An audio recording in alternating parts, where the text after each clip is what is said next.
And we are live. How's everybody doing tonight? My name is Anthony Brian Logan, and you're watching and/or listening to ABL Live. Thank y'all for joining me tonight. You could be almost anywhere in the world, but you're right here with me live on the show, and I appreciate y'all for that. We got a whole lot going on all over the internets, all over mainstream media, social media, everywhere, and I don't know where to start. First of all, we got to talk about George Santos spilling the beans about some potential corruption in the federal and local government. We'll talk about that a little bit more a little bit later. Also, Harvard President Claudine Gay will not be fired for a variety of reasons. We'll talk about that a little bit more a little bit later. Also, Novak Djokovic, one of the best tennis players to ever do it, future Hall of Famer, says, hey man, I was just doing my thing. I was abiding by the rules, and I became a villain overnight. Why? We'll talk about that a little bit more a little bit later. Also, New York City Mayor Eric Adams in the news yet again, as he has been, this time because he rebuked the Biden administration. He says he went to D.C. to speak about the whole migrant crisis kerfuffle, and he didn't really get much back. He said that help is not on the way. It's not coming to the front door, okay? Michael Jordan not coming through that door. We'll talk about that a little bit more a little bit later. Also, we got to talk about Nikki Haley's daughter, Rena Haley, responding to Vivek Ramaswamy over the whole TikTok issue. We'll talk about all those issues and much more on tonight's episode of ABL Live. And I thank y'all again for being here. You guys are the best not audio. I'm reading the comments. I'm getting distracted. You guys are the best audience anywhere on the internet. Thank y'all for joining. If the sound is bad, the sound is poor, y'all let me know. If everything is good to go, then y'all let me know that as well. But we have quite a bit to get into. All the aforementioned topics and also the Obama movie. I watched the Obama Netflix movie and I have some remarks. I'm going to give a full review tomorrow on the pre-recorded, but tonight I'm going to give you a preview of the review. All right, so before we get into all that, again, thank y'all again for joining. You guys are the best audience anywhere on these internets. And first things first, before we get into anything, first things first, shout out to the sponsors. Shout out to patriotpost.us, your best source of news and information anywhere on these internets.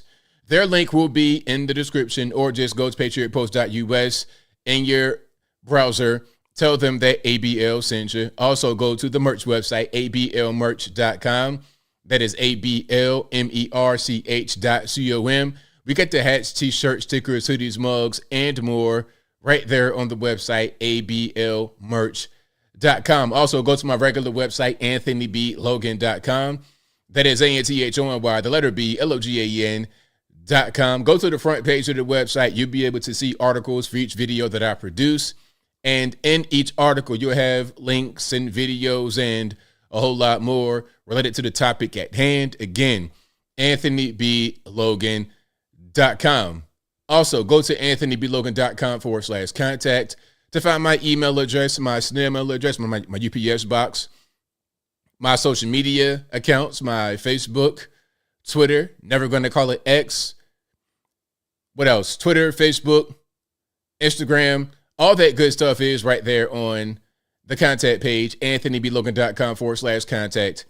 And as I always say in each and every stream, if you are wondering if you are conversing with me on the internet or not, the best way to go about it is a cross-reference. Hey, go to my contact page. If the email that you are conversing with is not there, then it's not me. If the Facebook page or the YouTube page or the Instagram page that you're conversing with is not there, then it's not me. Again, AnthonyBLogan.com.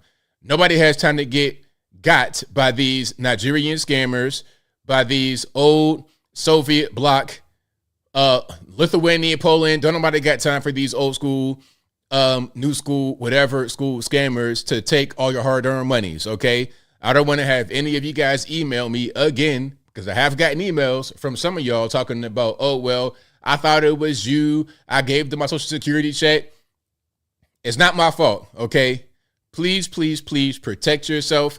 And just as a general warning, because it isn't just me that this whole thing happens to, where people impersonate me in YouTube comments. It's not just me. This is a thing that happens all over the internet, and not just on YouTube, but all over the place. I had it happen on Instagram. There was one Instagram account where the person, the fake ABL, not the real ABL, the fake ABL had 10,000 followers. So I don't know what this page was before. Maybe they had something else going on, built a following, and then they would just change it to whoever they wanted to impersonate that day to ask for money in your DMs. All right. The best way to go about figuring out if it's me or not, you see that blue check on Instagram, you see it on Facebook, Twitter. I have the verification everywhere. I don't care about paying for it or whatever. That's fine. I'm trying to protect you guys so you don't get got by these scammers out here. Don't nobody got no time for that. But again, if anybody that you think is a popular YouTube figure is commenting on one of their own videos or another video talking about, hey, send me a message here on WhatsApp or this particular random janky looking Gmail address, and I can turn your $5 into $5 million. Don't do it. All you're going to do is get robbed, and it's going to be kind of embarrassing. But we got a lot to get into. We have some videos to get into, and I'm going to get into that Obama movie. Spoiler alert. Spoiler alert. The Obama movie is not good. It sucks. And there's a lot into it that I think people didn't see. Of course, the big thing is the racism element. We'll get to that a little bit later. But that's not even really it. There's a lot more that I'm going to discuss. So before we get into all that, let's check out some videos. Now, I'm going to start with some good news. Tucker Carlson, you guys know that he was ousted, I suppose, from Fox News, and he went to Twitter to start his own show. Now he has Tucker Carlson Network. All right. So I think this may be an announcement video. Let's check it out. And RIP headphone users in advance. Let's get to it. They told you the guys torching Wendy's in 2020 were mostly peaceful. They said that masks worked. They told you the vax was safe. They tried to convince you that Russia blew up its own pipeline. The corporate media lied too much, and it killed them. We're driving to see Julian Assange. Believe me when I tell you. Wait. I should be boycotting Bud Light. Fantastic job. Thank you. That was amazing. All right. So Tucker Carlson Network, join us at tuckercarlson.com. This is not an ad. If there's ever an ad on this particular platform, I will inform you. That's just me trying to support Tucker and trying to support alternative media. So hopefully he does very well with that. And we get a lot more independent networks like this, because we know for 100% certain, with 100% certainty, that mainstream media, and it doesn't matter who you're talking about. You're talking about Fox, CNN, they're all garbage, they're all trash, bought and paid for, propaganda machines. They're terrible. So shout out to everyone out there doing good work in the alternative media space. All right. So I'm definitely going to be tuned in to Tucker's network. All right.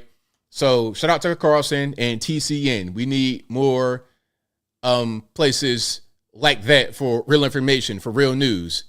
Now, let's check this out. Remember, I covered the election in Argentina, where we have the new president, Javier Milei. Now, Javier Milei, one of his main things was he's going to cut a lot of government bureaucracy, a lot of red tape. And as a matter of fact, let me see if I can find the video. He's talking about ministerios. Yeah, let me see if I can find that particular video. Here we go. No, that's not quite it. There it is. So here's a video that he put up originally, talking about what he's going to do when he gets in office. And then we're going to see what he did on his very first day. So let's watch this. Then we keep on rocking and rolling. Ministerio de Turismo y Deporte, afuera. Ministerio de Cultura, afuera. Ministerio de Ambiente y Desarrollo Sostenible, afuera. Ministerio de las Mujeres y Género y Diversidad, afuera. So basically, if you can't speak Spanish, he's talking about all these government ministries he's going to eliminate.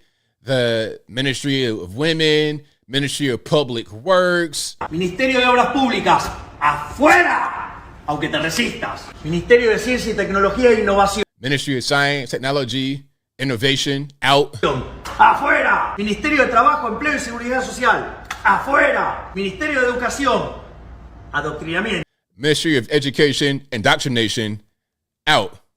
Afuera. Ministerio de Transporte. Afuera. Ministerio de Salud. Afuera. Ministerio de Desarrollo Social. Afuera. Se acabó el curro de la política. The thievery of politics is over. That's his statement about all these government agencies. Now, let's see what he has done. All right. So, on the very first day, the caption says, on his first day in office, new Argentinian President Javier Milei signed executive order reducing government ministries from 21 to 9. Goodness gracious. Can we please, look, for Christmas, people ask me, hey, ABL, what do you want for Christmas? You know what I want for Christmas? You know what to make my whole life for Christmas is if we were able to do the exact same thing in this country that they have just done in Argentina. That's what I want. Okay, I don't want no money, no cars, no clothes, no jewelry, no nothing. I don't want no more polo shirts. I don't want no more baseball caps. I want that right there. Let's check it out. All right, so there's no sound here. He's just signing the pen, signing everything off and showing it to the screen. There we go. So very first day, the Ministry of Education, Health, Culture, and 9 more got cut right away. Very first day. So that is the kind of thing I want to see. That's what I like. Instantly, first day in office, he cuts 12 of the 21 ministries. So shout out to him. Shout out to him. Javier Milei. Again, he is the new president of Argentina. I want that very same thing here.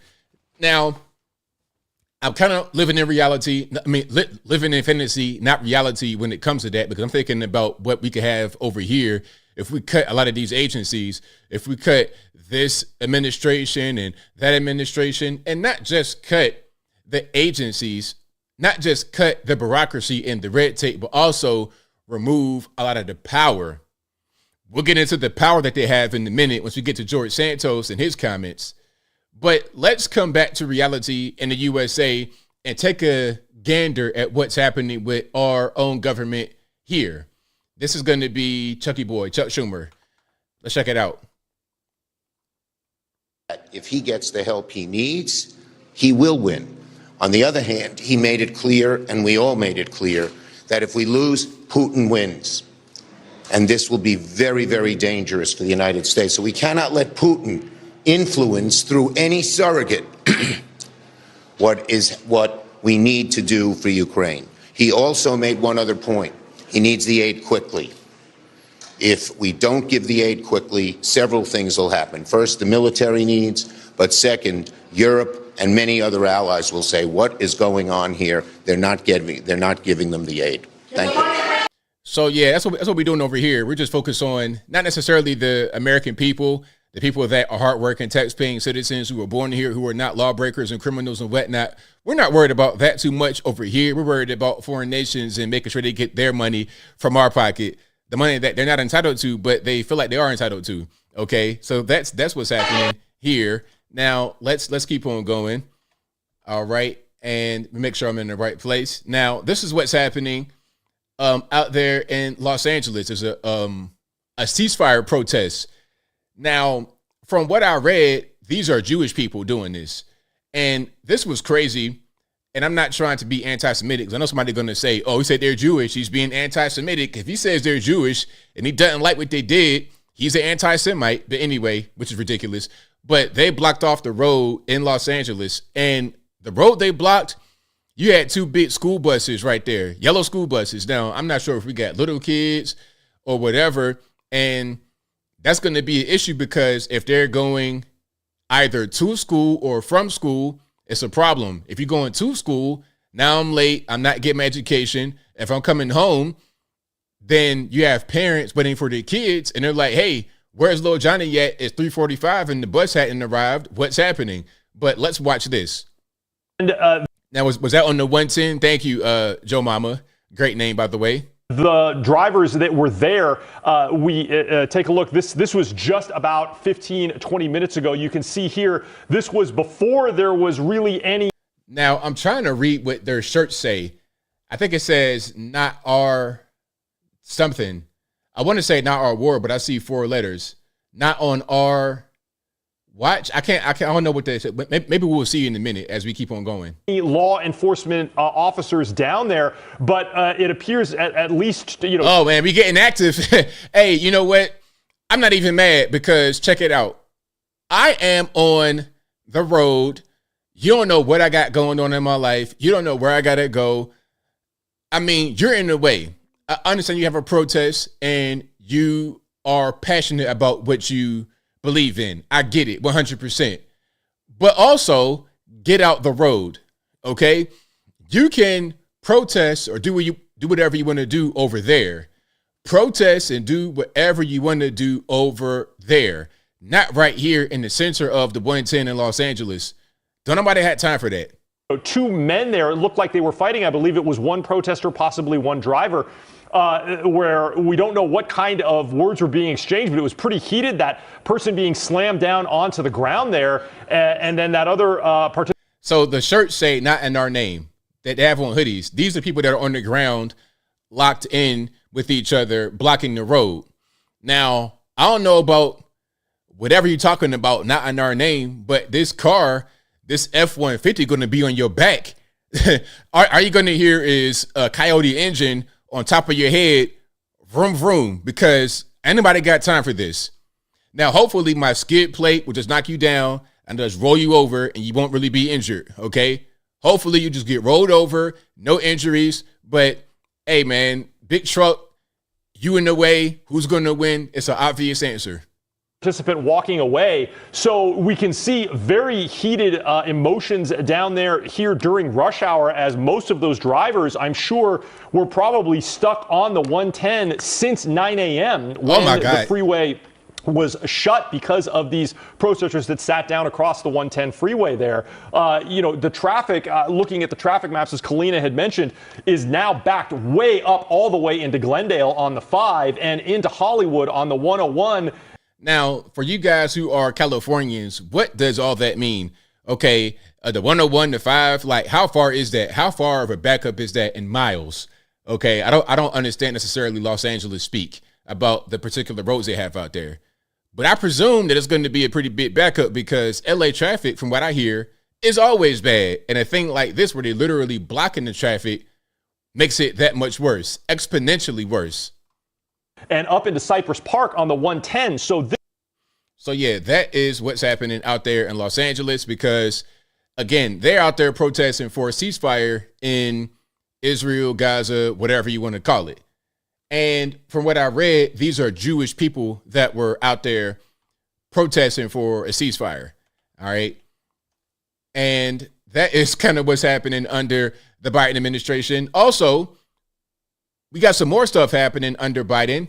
Here's a pretty interesting fact about finances, about your cash, about your money.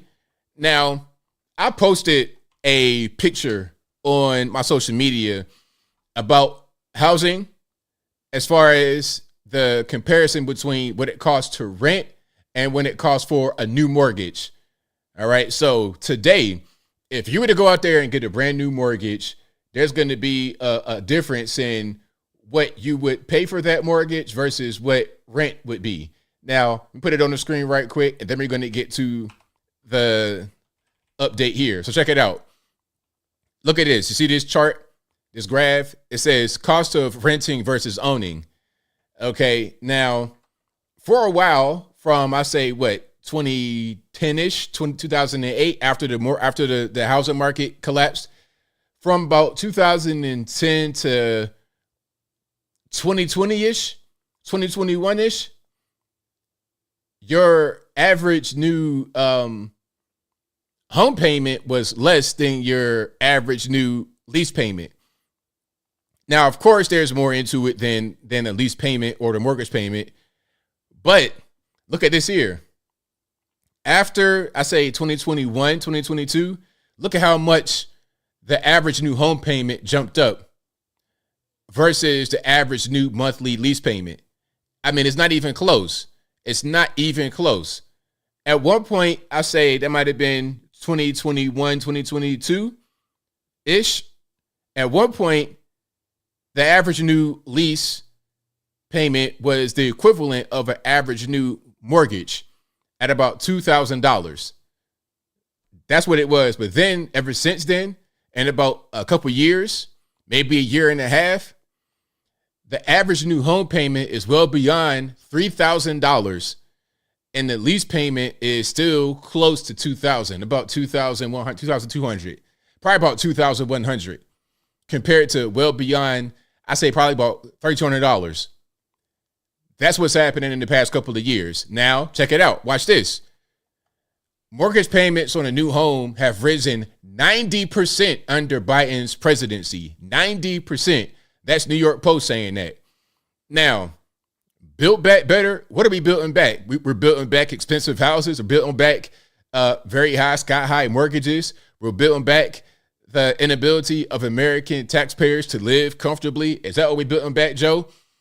We did it, Joe. We rose the price of a new mortgage by 90% in this country. I mean, it's totally crazy, totally nuts. But hey, that's what you get, right? And it's funny because I'm seeing a lot of conversation on social media about Trump and the Platinum Plan. You know, I was talking about the Platinum Plan, and I made a statement on my Twitter, and I put it on the stream before. But basically what I said was, Trump offered the black community $500 billion with a B, $500 billion. Rather than the community taking it, we just said, nope, we don't want that. And we voted for the guy who gave that same money, because remember, the migrant crisis a few weeks ago cost us $451 billion and counting. So it's not even done. And that's been over the past year and some change. $450 billion. So rather than giving the community that money, it went to the illegal aliens, the asylum seekers, the migrants, whatever you want to call them, went to them. New York City alone has to cut their budget because they are paying $7 billion in just one city. $7 billion because in 1 year you had 150,000 migrants flood into the city. Where are you going to put them? How are you going to feed them? What's going to happen? The winter is coming. The cold's coming. They're going to be out there in the snow. They're not used to that. You're coming from Honduras. You go from being on the beach your whole life to now all of a sudden you are in the polar vortex. What are you going to do? It's going to take money to be able to warm you up. Okay? So that is the current legacy of President Joe Biden, messing everything up. Barack Obama said that he would mess things up, and we'll get to Mr. Berrio a little bit later. But speaking about the White House, things that are doing wrong, I have some cringe for you. Now, this is going to be ultimate cringe, like the SNL skit. Did you guys see the SNL skit about Claudine Gay and the other university presidents? That was cringe. As I said on my social media, if I could bottle that cringe and sell it, I would become an overnight trillionaire. Overnight trillionaire. I can bottle the cringe and sell it. It could be a delicacy, a spice, fuel. It could be all of that. This is ultimate cringe. Now, here is a post from Jill, the caretaker, First Lady. And let's see what she writes. Then we're going to get into the cringe. And now I'm warning you, be ready. Her caption says, "A bit of magic, wonder, and joy brought to you by the talented tappers of Dorrance Dance, performing their playful interpretation of the Nutcracker Suite. Enjoy." Heart emojis. Let's check it out.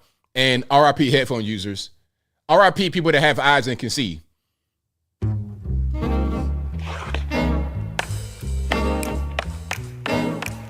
Now, this is in the White House. I've been here before. I recognize this. This is the White House, obviously. Now, I don't want to get a strike, so I'm going to just turn the music down a little bit. There we go.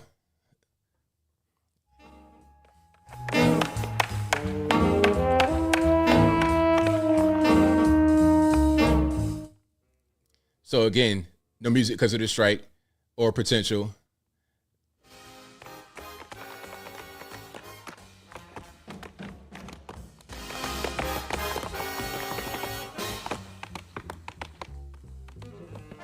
Hey, I know that it's hard to buy a dozen eggs, but check it out, man. We out here dancing. It's opulent. It's bread and circus, man. Enjoy. Enjoy the show. Let them eat cake.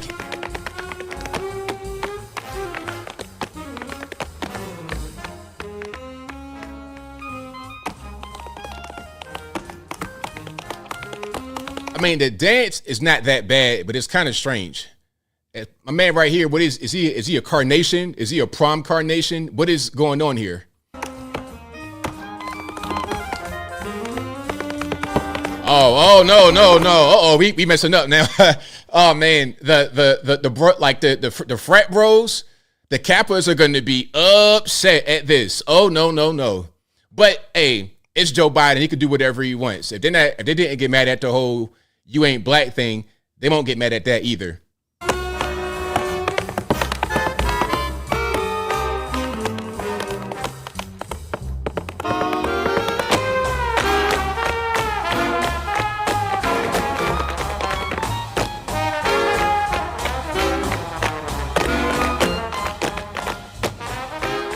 All right, I know they're gonna tear me up because of that music. I already know it, so I'm gonna just cut that off for now. All right, so that's the White House. Is what we got for you, the Nutcracker. Okay, her dance moves are a little janky at best. I'm not sure what's happening here, but yeah, that's all we got for you, man. Look, that's all we can really do for you. We don't have a good economy. It's hard out here trying to buy a loaf of bread. You might be going to the store, to the Publix, the Food City, the Piggly Wiggly with a whole wheelbarrow full of money to get a steak, a dozen eggs because of hyperinflation, things of this nature. But don't worry about it. We got the entertainment. So that came from the Vice President, Jill Biden, on her Twitter. All right. I know you guys wanted to see the full thing. I'm sorry to cut it off for you. If you want to see that, and I know you guys do. If you want to see it, I will link to it in the box. But back to reality. Let's go back here talking about the southern border. That's still wide open, and it's not going to be closing anytime soon. I'm going to show you how wide open it is. Then I'm going to show you an interview with some guys who were right there at the border trying to come across. This is going to kind of enlighten you. If you're not really aware of what's happening, you don't really know what they do once they get across, this is going to be kind of shocking. But first things first, let's look at the actual border and see what's happening. Matter of fact, hold on. This might not be at the border. This is Piedras Negras. Where is that? This might be that's Mexico. So yeah, it's right on the border. Eagle Pass. So they're about to go to Eagle Pass, and let's check it out. All right, and here we are. This is a train, actually.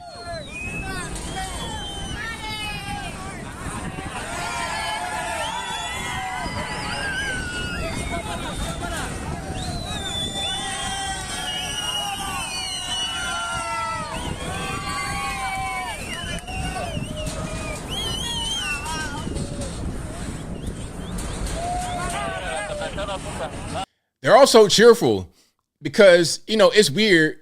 I was always told that the asylum seekers are fleeing oppression and poverty and violence. They seem cheerful, like they're about to go to a game show and win a brand new car. They don't appear to be so downtrodden and hopeless and hungry and everything else. Okay, I'm seeing a bunch of 3,000 a day calorie eaters on these trains. But hey, man, I don't want to judge nobody because you can identify as an asylum seeker and come to the country and get in. So who am I to judge, right? Who am I to judge?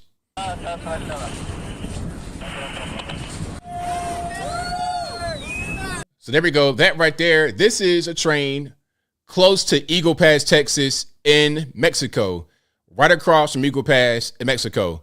So there we have it. And I was reading the comments. Did I not say First Lady earlier speaking about Joe Biden? Hey, sometimes I just get caught up in the moment and say the wrong thing, but that's what I meant. Jill Biden, the First Lady. the first caretaker. Now, this video is really crazy. This is an interview with some of the guys who are coming across.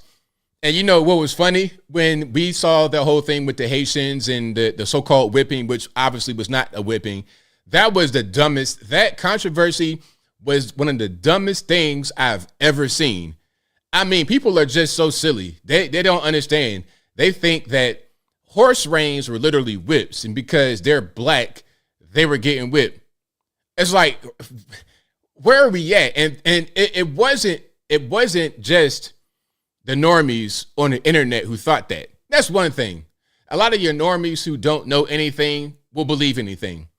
You guys are not that. You guys are very brilliant. You watch this show and watch others, you're informed. But your average just mouth breather out there, they have no idea. But it wasn't just them. This got all the way to the government. Like, these guys got in trouble for nothing other than the ignorance of a large part of the general public. That was all that it was. All right.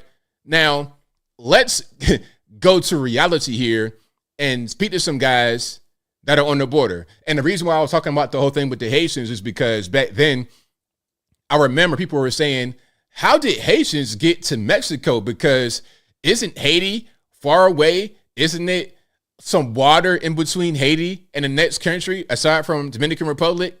It's like, yeah, it's not just Mexicans that come across. And as a matter of fact, if you see some of these interviews on the border, you're not going to see any Mexicans. They're not going to be the guys that are coming in these big groups. You're going to have everybody but Mexicans, because Mexicans, they're already here. You're not going to see them. You're going to see Africans, Chinese, Europeans. You're going to see everyone except for Mexicans. Now, here's the interview. Let's check it out. All right. We got guys posing for the camera. Yay, America. America is come back. You know? Welcome to America. Welcome to Joe Biden. Stay tuned, nigga. Hey, what's up, America, nigga? Hey, my God. This New York City, man. What's up, nigga? So obviously an African trying to be African-American, obviously. And if anybody is offended at him using that word, it's your fault if you say it. If you are a black American and you say N-word, this N-word, that is your fault, because all they're doing is trying to be like you. But again, you guys in the audience don't do that, so I ain't talking to y'all. But if somebody comes across the video and it's like, hey, why is this West African guy talking about N-word, N-word? You're trying to be like you. That's all. The black American, that's like what all the other black people in the world kind of want to aspire to be. Even if they don't really want to keep the culture, they want to come over here and become as successful as us. But I don't want to get too deep, so I'll leave that alone. Let's keep on going. I'm from Guinea Conakry. Guinea Conakry. Guinea Conakry. All Guinea. So they're from Guinea Conakry. Now, if you don't know, there are 3 Guineas in Africa, because just a little bit of history. Back in when they were controlled by the Europeans, I think it was the English, the Portuguese, and the Spanish, or the French. I'm not quite sure, but they controlled different Guineas. And after the colonization was over, they had names that still kept Guinea in it, but slightly different. So you have the regular Guinea, which is Guinea Conakry, because the main city on the coast is Conakry. Right next to Guinea Conakry is Guinea-Bissau, and their main city is Bissau. And then to the south of Cameroon, and I think north of Gabon, and to the west of ROC, you have Equatorial Guinea. They're from Guinea Conakry, basically West Africa, Liberia, Sierra Leone, that part of the world. How did they get here, ABL? You got a thing called planes that fly from Africa, and they had money in Africa to get over here. Have you been to Africa? Have you been to Europe? Have you flown across the Atlantic or the Pacific Ocean as an American? They have. Oh, they're so poor and hungry. I can't tell. Okay. Yeah. You're going to New York? Yeah, New York City. New York. All New York? Yes. You get hotel? They give hotel? Phone? Telephone? Telephone, yeah. Yeah, yes. Telephone, yeah. Address. Oh, you have address? Yes. Do you know people friends? Yeah, My people parents. fresh. Parents are there? My father. Your father's there? Yes. Okay, so what are you gonna do? Huh? When you get there? What do? Yeah. What? What, when you get to New York, you do for work? What do? Work. U.S. military. Are you gonna go to the military? Marines. Military Marines. So Are you guys hearing this? The question was, hey, when you guys get to America, and then somebody said it's not Karnarchy, it's Kanarchy. Tomato, tomato, who cares? But anyway, the question was, what are you going to do when you get to America for work? We're going to the military, U.S. Marine Corps. Yeah. Oh, yeah. Yeah. And you know what? Check it out. You know what's crazy? You know what's crazy? Hear me clearly.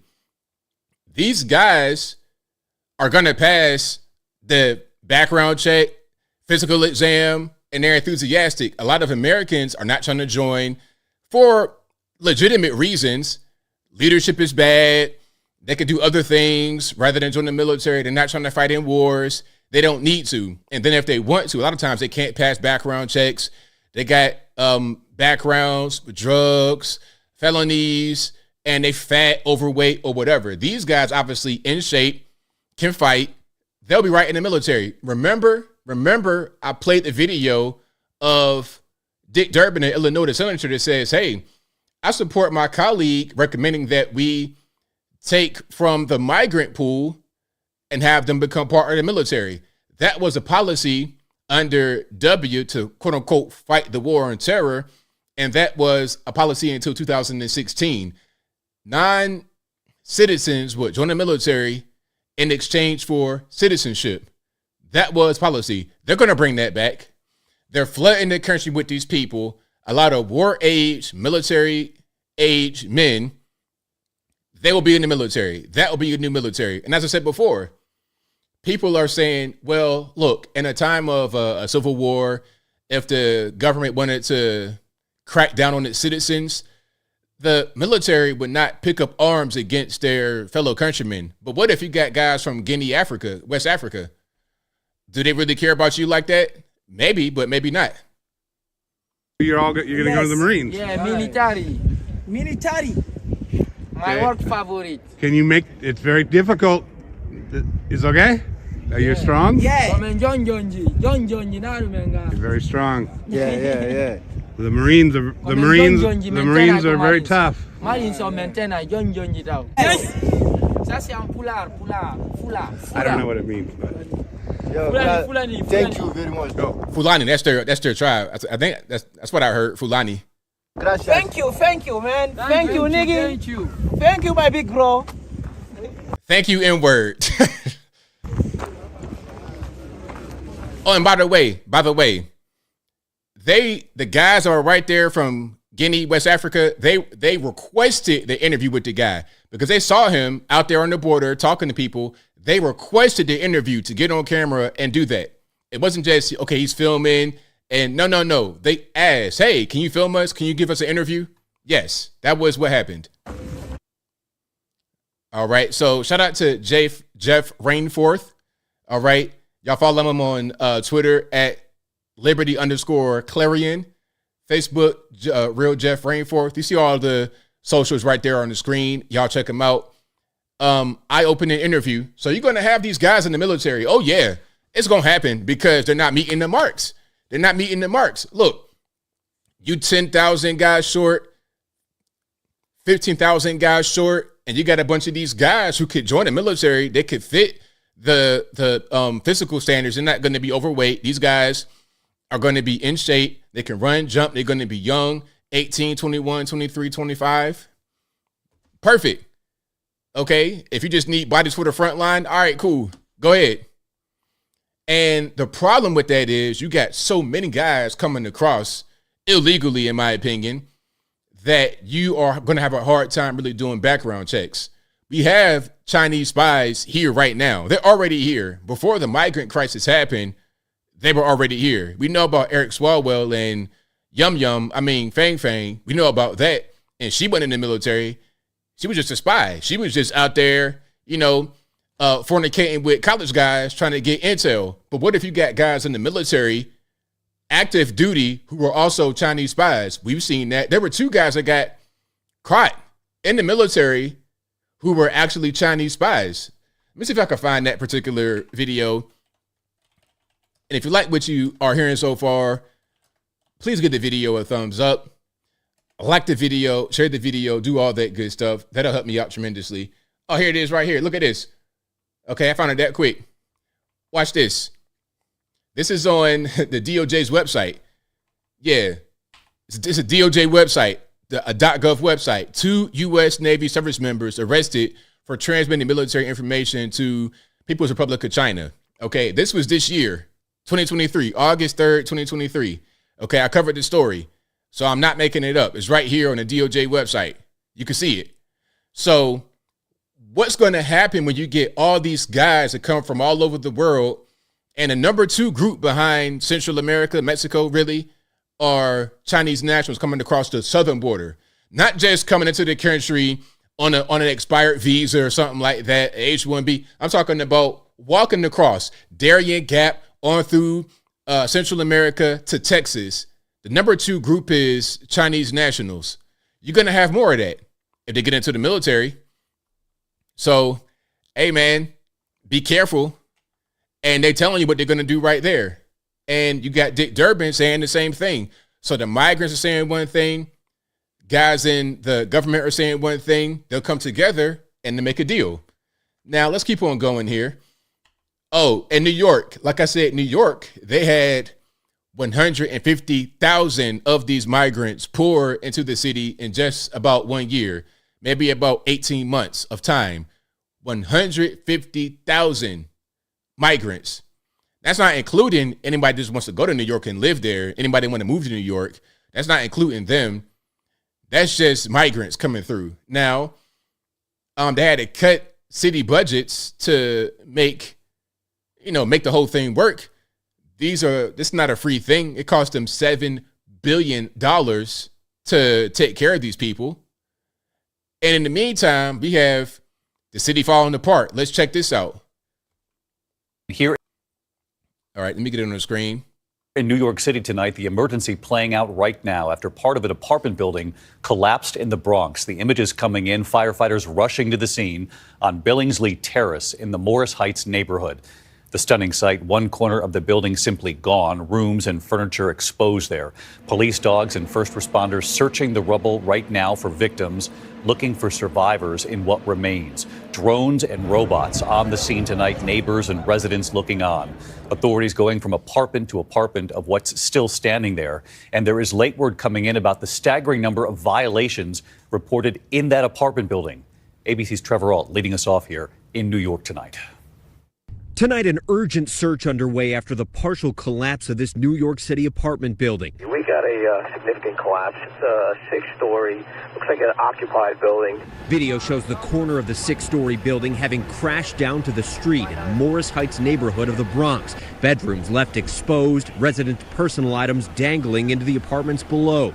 This is a crazy thing. We got looks like a corner fan, people's beds, like their whole apartment. There, you got a cross right there on the wall. You have whole apartments just completely exposed to the elements because of a collapse. It's like 6 floors, I think, just collapse on the corner of the building. That's happening right now. But meanwhile, let's cut money from city services to make way for the migrants. You see? And then you got to ask yourself, okay, do we have an old building that just fell apart, or do we have something that was caused by people that don't understand how to use this somewhat modern technology? Because remember, they are in the hotel in Times Square, I believe, in Manhattan. I forget the name of it. Y'all know what I'm talking about. But the hotel they were in was a beautiful landmark. It was a gem. And people that worked there recently said that the migrants came in and pretty much destroyed it, causing fires in the rooms, flooding the rooms because they were not using the shower curtain. They were just letting stuff flood over. They're using drugs, all types of stuff. So I'm just asking the question. I don't have the answer, but I'm just putting it out there. We just got a phone call reporting someone possibly under the debris. Crews now digging through the rubble, deploying fire ladders and flying drones through the unstable structure, going floor by floor looking for survivors. So far, no injuries have been reported. It came from the top first, and it just started falling down everywhere. And by the time going, the thing just kept falling down. The collapse comes after a weekend of heavy rain and wind in New York City, though it's unclear if that was a factor. The cause of the collapse is now under investigation. Well, that might do it. You got an old structure, probably got termite damage. If you got like a wood frame, it's just old stuff that needs to be repaired. And that kind of issue, in part in the freeze frame, that kind of issue is all over the city, not just with buildings, but other infrastructure, your pipes, your underground stuff. It's an issue all over the city and all over the country. But hey, man, let's spend billions. Let's spend $450 billion on migrants. But hey, maybe the plan is to bring the migrants in and have them repair the infrastructure for next to no money. Kind of like the new slave labor. I said it on Twitter. I was like, look, the migrants are the new slaves. People say, oh, man, how could you say that? They didn't go with you. They didn't have our experience. They didn't get beaten, whipped, and they are here on their own free will. It's like you're not even understanding the point. The point is that they are the new slaves in the sense that they're going to be here to do certain jobs for a very low amount of money or next to no money, as low as possible. Same thing happening over in China. They have their own form of, I guess you would say, slavery or pseudo-slavery.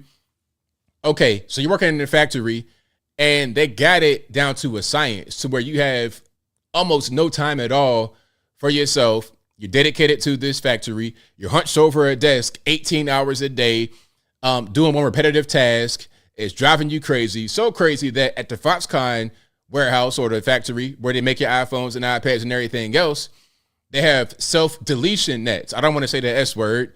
They have self-deletion nets around the facility. So when you just want to end it all because you do not like your job, you're not getting paid anything, you live right there at the actual factory, you don't like a life anymore, you want to end it, you'll go into the net and you won't crash down to the ground. Okay, so it's similar to slave labor, and it might even be worse because they're making you be basically like a human machine, a human tool that can't really exist beyond that. Your whole life is regulated, your bathroom breaks, what you eat, where you eat, how much you spend. It's all down to the bare minimum nickel to maximize profits. It'll be the same thing with these migrants. They're going to be new slaves. Okay, it's a 2023 version of slavery. Why would you have a slave where you got all kind of laws and you beating them and hanging them and you building houses outside of your house? And we don't got to do all that. Look, have them figure out where they're going to live. If they're going to be homeless in the tent, then they're going to be homeless in the tent. In Chicago, New York, etc., they got them out there in the polar vortex in the tent. That's fine. But look, okay, still go over here to dig this ditch. Still go over there to fix this pipe. Okay, still stand right here with a sign at a work site. That's kind of what's going on, in my opinion, but I'm getting triggered. So let's get to your man, Hunter. Now, Hunter was summoned for a deposition and didn't really show up. Well, he did show up, but not for deposition. He showed up outside of the Capitol, I believe, or somewhere in D.C., and spoke for a minute, and that was pretty much it. Now, my thing is, okay, is Hunter ever going to be held accountable? Because I thought if you had a subpoena to go to a deposition and you didn't go, you would get in trouble. Now, it's a congressional hearing. I'm not sure how that works. Is it the same thing as you getting summoned by a court of law? Is that the same thing? I don't really know. But Hunter was like, man, I ain't going to that. Now, if he doesn't go and there's no penalty, then I have to ask, what was the point of summoning him? Why do that?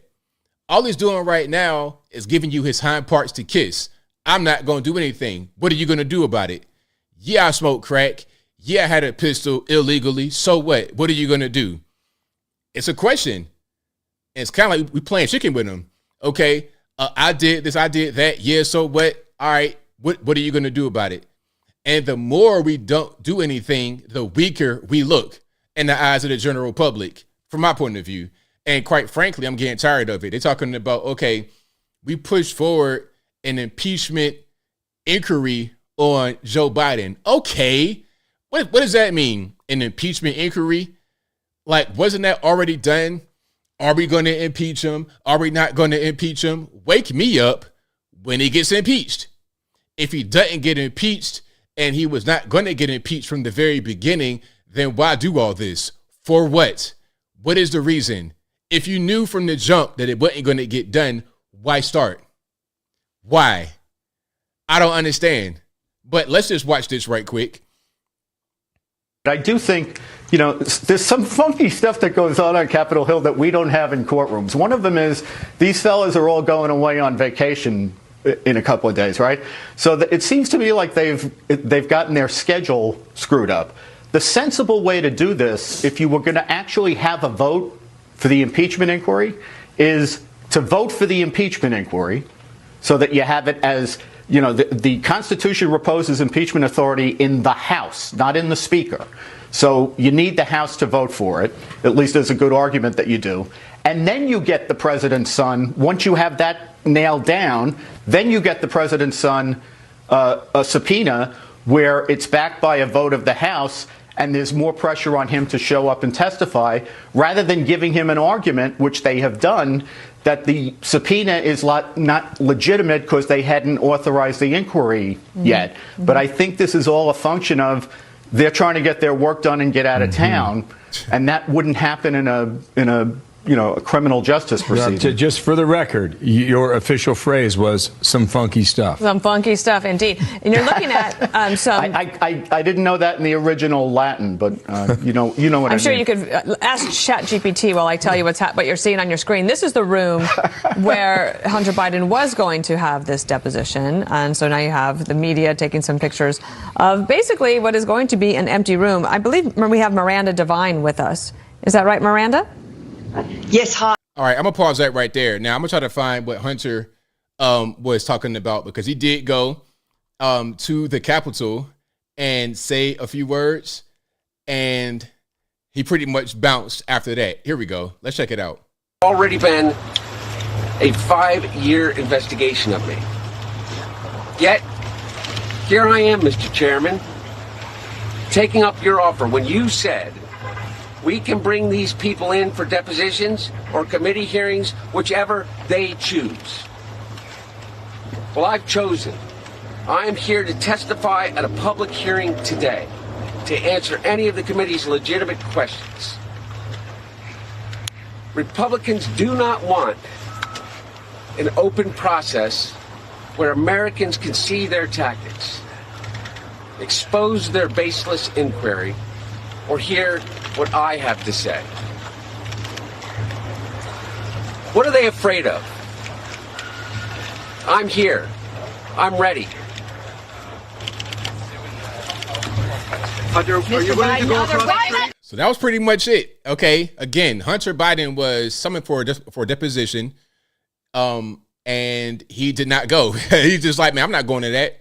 All he did was go to the Capitol and say a few words and left. It just, I don't even know what to say, really. It's kind of embarrassing. And if there's no penalty for what he just did, then what was the purpose of summoning him to begin with? Why even do that? What was the reason? Because you had to understand, if there's no penalty, you had to have factored in to your process before you did this that he could do something like that, and you wouldn't have anything. You couldn't. There's no recourse. Why would you think that he would voluntarily go to that? For what? It makes no sense. Now, here is them voting on the impeachment inquiry. On this vote, the yeas are 221 and the nays are 212. The resolution is adopted.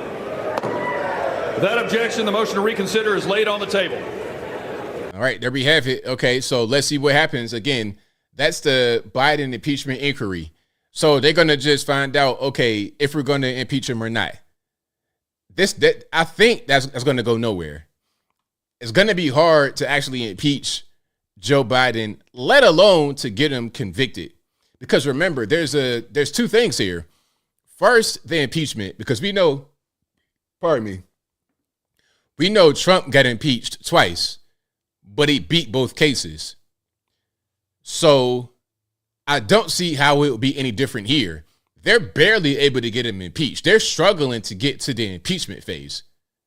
So if they do cross that boundary, how are they going to get him convicted? I don't see it happening. I just don't. You know, it wasn't going to happen under Trump, and Trump was hated by a lot of these people in D.C.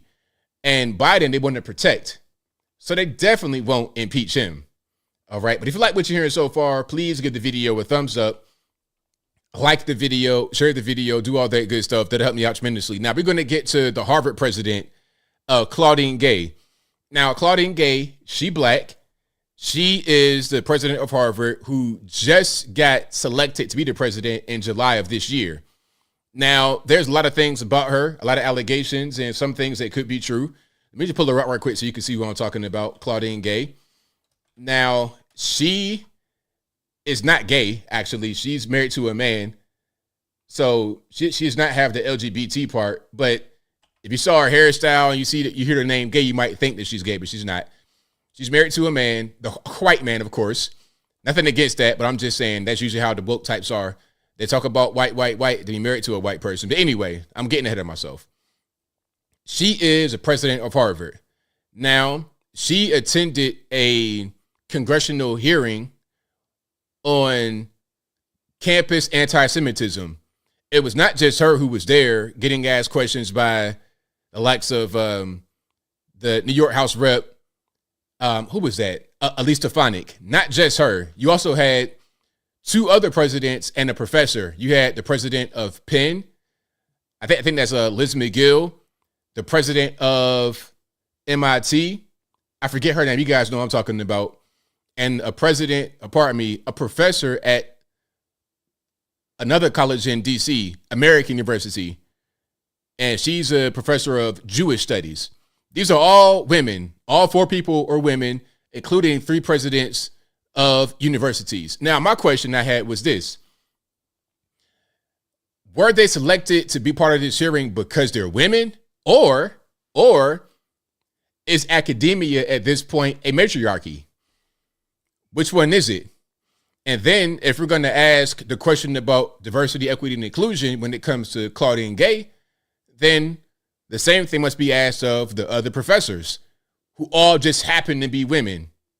I think there might be some, okay, they're women and they cross that particular, they dot that particular I on diversity, equity, and inclusion. Okay. But anyway, so she was asked certain questions by Elise Stefanik, and the way she answered it was the same way they answered it. Talking about anti-Semitism and is it a violation of your policy? We'll get to the video in a minute. But also more about Ms. Gay. She is an alleged plagiarist. And I believe Carol Swain, another black woman, Carol Swain says that Claudine Gay plagiarized a lot of her older work going back to the late 90s, like 97. So you have an alleged plagiarist, someone who is thought to be the president of Harvard because she's black and a woman, and she has allegations of anti-Semitism in the back. So that is the general background behind Miss Claudine Gay. Now, let's get to the actual testimony here. I thought it on the screen right quick. And again, it wasn't just her there. You had four people in total, including three presidents and a professor. Let's check it out. Let me ask you this. You are president of Harvard, so I assume you're familiar with the term intifada, correct? I've heard that term, yes. And you understand that the use of the term intifada in the context of the Israeli-Arab conflict is indeed a call for violent armed resistance against the state of Israel, including violence against civilians and the genocide of Jews. Are you aware of that? That type of hateful speech is personally abhorrent to me. And there have been multiple marches at Harvard with students chanting, quote, there is only one solution, Intifada revolution, and, quote, globalize the Intifada. Is that correct? I've heard that thoughtless, reckless, and hateful language on our campus. Yes. So based upon your testimony, you understand that this call for Intifada is to commit genocide against the Jewish people in Israel and globally, correct? I will say again, that type of hateful speech is personally abhorrent to me. Do you believe that type of hateful speech is contrary to Harvard's code of conduct, or is it allowed at Harvard? It is at odds with the values of Harvard. Can you But not our say here that it is values against the also- code of conduct at Harvard? So this goes on for a while. And the thing about it is Claudine Gay and her back and forth with Elise Stefanik was not unique at the hearing. Every person that was at the hearing speaking to Elise Stefanik about the same issue had the same answer. Kind of evasive, kind of taking the middle, talking about they got freedom of speech. They all said it. But the reason why Claudine Gay got the highlight is because black woman, plagiarist, it does well for the media. It does great because it could say, oh, well, Republicans, they hate women, they hate black women, and they hate diversity, and it's just easy for the media consumption. That's the reason why she was the highlight. Now, let me see if I can get you guys the other video of the other people, the other president saying the exact same thing. All right. And if you like what you're hearing, you know what to do. Get a video a thumbs up. Shout out to you guys on Facebook as well. I see you. I did not forget about you at all. Thank you guys for watching over on the Facebooks. And shout out to you guys who are also listening to me on your favorite audio streaming platform, whether that be Google Play, Spotify, Apple, iTunes, etc. Link for that will be in the box if you guys want to check me out there, audio only, after the show is over. But let me get to this here. All right. Madam Chair, I'd like to yield the balance of my time to the gentlewoman from New York. Dr. Kornbluth, at MIT, does calling for the genocide of Jews violate MIT's code of conduct or rules regarding bullying and harassment? Yes or no? So we have all the presidents right here and the professor. You got 3 women, well, 4 total, including 3 presidents. You have Claudine Gay, Sally Kornbluth, Liz McGill, and also Pam Nadell. Pam Nadell, she's a professor at American for Jewish Studies. They're all right here at the table getting asked the same questions, and they're all answering the same way. And Bill Ackman, the billionaire donor, called for them all to get fired. Yes or no? If targeted at individuals not making public statements. Yes or no? Calling for the genocide of Jews does not constitute bullying and harassment? I have not heard calling for the genocide for Jews on our campus. But you've heard chants for Intifada. I've heard chants, which can be anti-Semitic depending on the context, when calling for the elimination of the Jewish people. So those would not be according to the MIT's code of conduct or rules? That would be investigated as harassment if pervasive and severe. Ms. McGill, at Penn, does calling for the genocide of Jews violate Penn's rules or code of conduct? Yes or no? If the speech turns into conduct, it can be harassment, yes. I am asking specifically calling for the genocide of Jews. Does that constitute bullying or harassment? If it is directed and severe or pervasive, it is harassment. Now, I see a comment right there. 1 person out of the 4 is no longer employed, and that's Miss Liz McGill. She resigned, and I think the board resigned, but she's the only one who resigned. Pam Nadell, the professor, she did not resign. Claudine Gay did not resign. And Sally Kornbluth did not resign or get fired. The only one not employed, 1 out of the 4 on the stand right there on the stage, is Miss Liz McGill, the, I guess you would say now, former president of Penn, UPenn. So the answer is yes.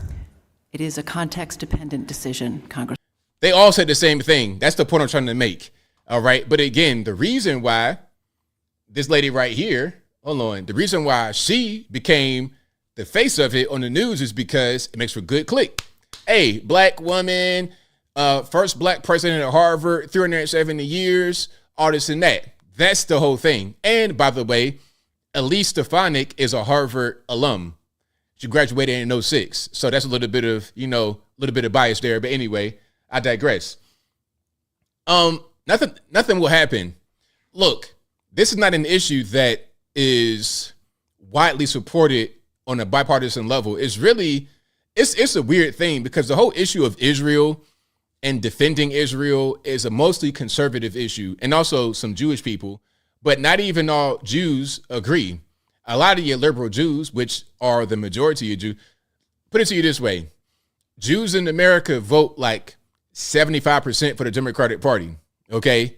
You're getting close to the Black American or more. You're more than Hispanic, but less than Black American when it comes to Jews voting for the Democratic Party. And a lot of these same people do not support what's happening over in the whole Palestine issue. They don't like what IDF is doing to Palestine, and they think that the Palestinians are being oppressed by the Israelis. These are Jews that think this. Remember the video I told you earlier of the 110 being blocked in Los Angeles? That was Jews doing that. And there was a cold open on SNL. Now, I'm gonna play a little bit of this. I cannot play more than about 2 seconds because I know how SNL is. They want to strike you immediately. But let's just watch this. Now, this was really bad. I'm talking about pure, the cringe on this. If I could bottle this cringe and sell it, I'd be a trillionaire overnight. Now, this cold open was making fun of Elise Stefanik, and they were giving grace to the presidents of the schools. All right, let's check it out. Again, this is the SNL cold open. Odious oration is sure. That variety of odious oration is vis-a-vis me repugnant. Now, what measures are you taking to protect Jewish students at Harvard? So you see kind of what's going on. They're making fun of Elise Stefanik and defending them. We're taking precautions to protect all students. Jewish students, Muslim students. Again, just the first one. So now understand this. SNL, Saturday Night Live, is one of the most Jewish institutions on television. I said in my video, Lorne Michaels, who created SNL alongside, I think, 2 or 3 of his friends back in 1975, and he's still there right now in 2023, Lorne Michaels. Lorne Michaels was born in 1944 in British Mandate Palestine in the kibbutz. Very Jewish. He moved from what was then Palestine. It wasn't Israel yet. Again, in 1944, that was called Palestine, the whole thing. In 1948, it became Israel. Different story, I digress. When he was a baby, his parents moved him to Toronto, where he grew up in Canada. So Lorne Michaels gave the okay for the skit. And that is a general thought process of a lot of Jews in America and like the West. In Israel, it's different because they're right there and they are dealing with what's happening on the ground. But people on the outside do not see the same. They don't see things the way that conservatives who are religious see it in America.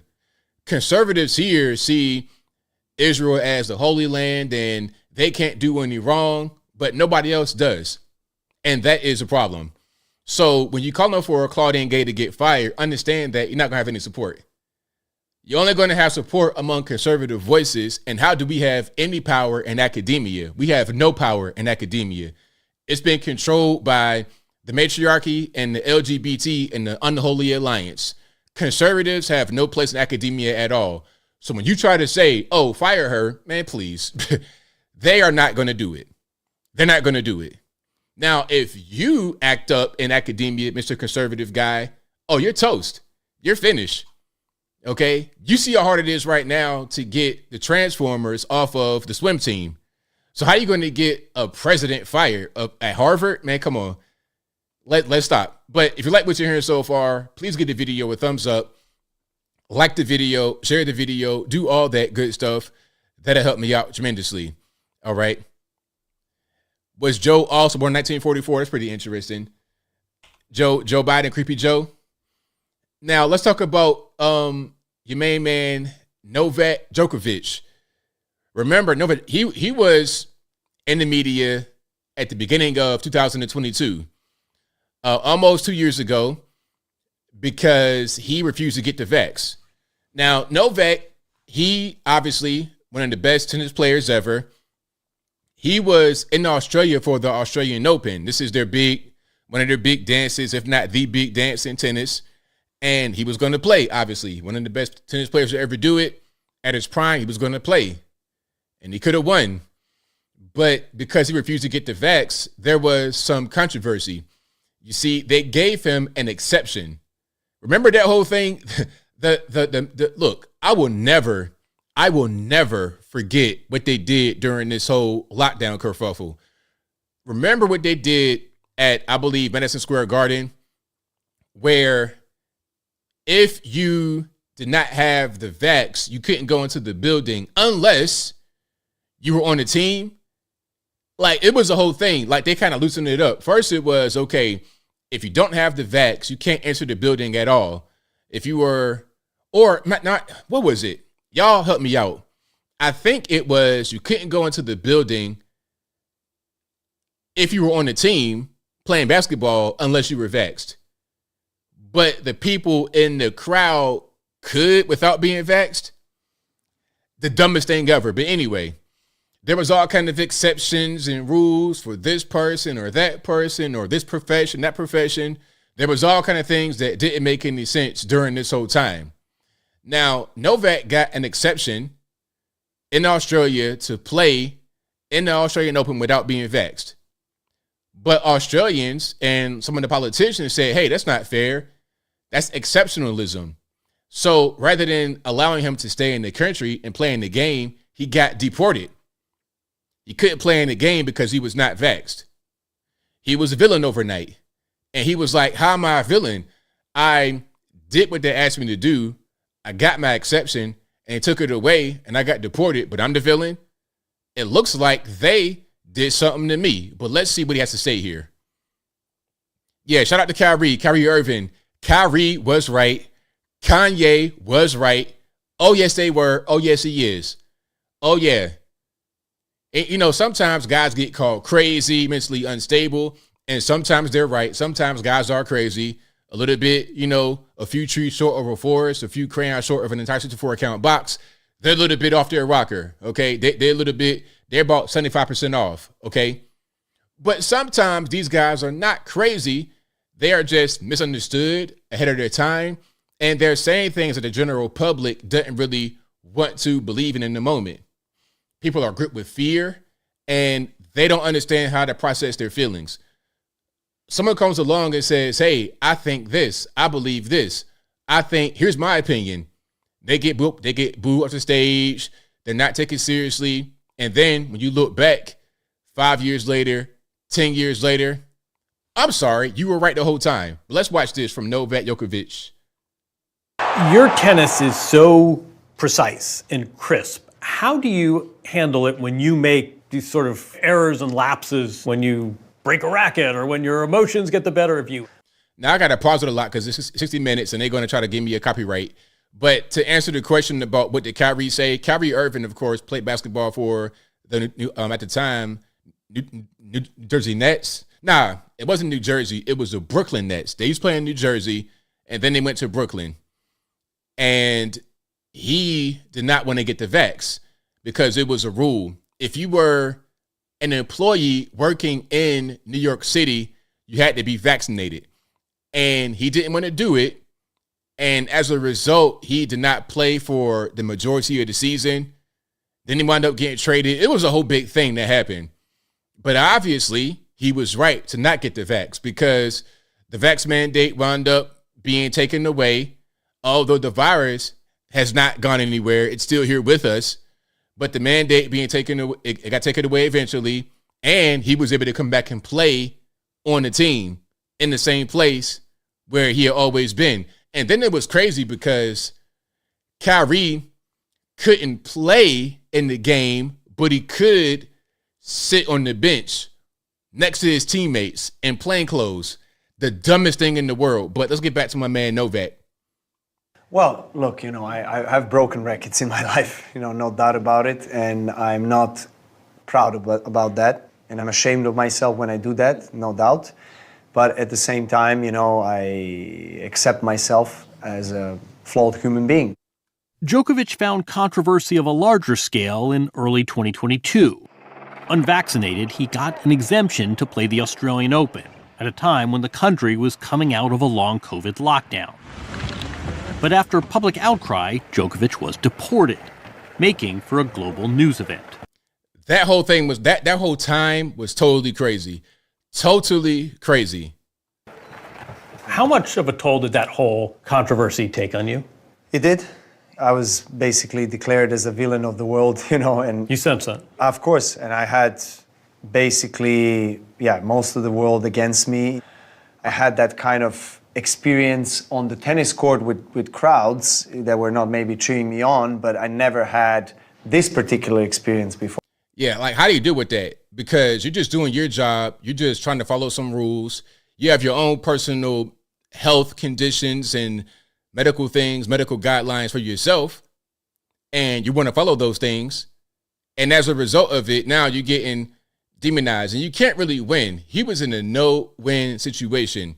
If he does get the vax to go to the Australian Open, first of all, you risking your health and your life to go play a game. Do you really want to do it? I mean, understand, he is a world-famous, world-class tennis player making millions, but how much is it really worth it if you die? You can't spend it when you're dead. You can't make it when you're dead. You can't play tennis when you're dead. So that's that. But you can't win. If he was to take the vax and then risk his health, then he's also a sellout. So that'd be criticism, plus the health part. But if he doesn't take it, then, oh, well, you're a coward and you don't want to save grandma, and now you got deported and you can't play. For in my life. Did you misread the Australian public and what the reaction would be? I mean, which way did I misread? They don't like exceptionalism. This was a culture that felt very strongly about vaccinations. But the point is that it was not up to me to read anybody. I got the exemption, I got the permission to come into the country. And so, of course, it escalated to the highest of the highest levels globally. Correct me if I'm wrong. You were not against vaccination. You just did not want it for yourself. Exactly. People... And I'm the same way. It's like, look, man, if you want to get it, if you want to get the vax, knock yourself out. It's your prerogative. I'm not going to get in the way. I'm no hater. Do your thing. Have at it. But me, I don't want to get it. I shouldn't be villainized, nor should you. Nor should you. Go do your thing.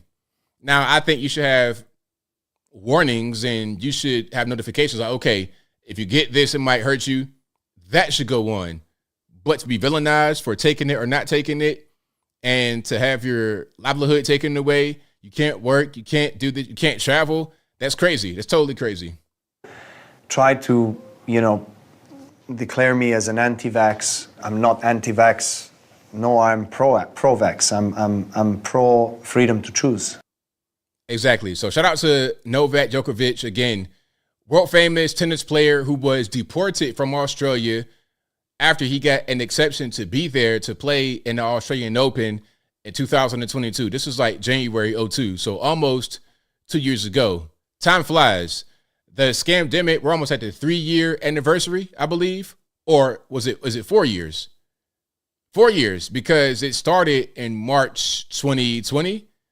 So yeah, we're almost at the 4-year anniversary coming up of the scamdemic first starting. Well, I think it might have started in 2019, but all the lockdowns and the panic started in March 2020, just 2020. I'll never forget it. I'm in LAX. I just filmed the Jubilee episode about black conservative, black liberals. I'm in the airport. Everybody washing their hands. I'm like, wow, okay.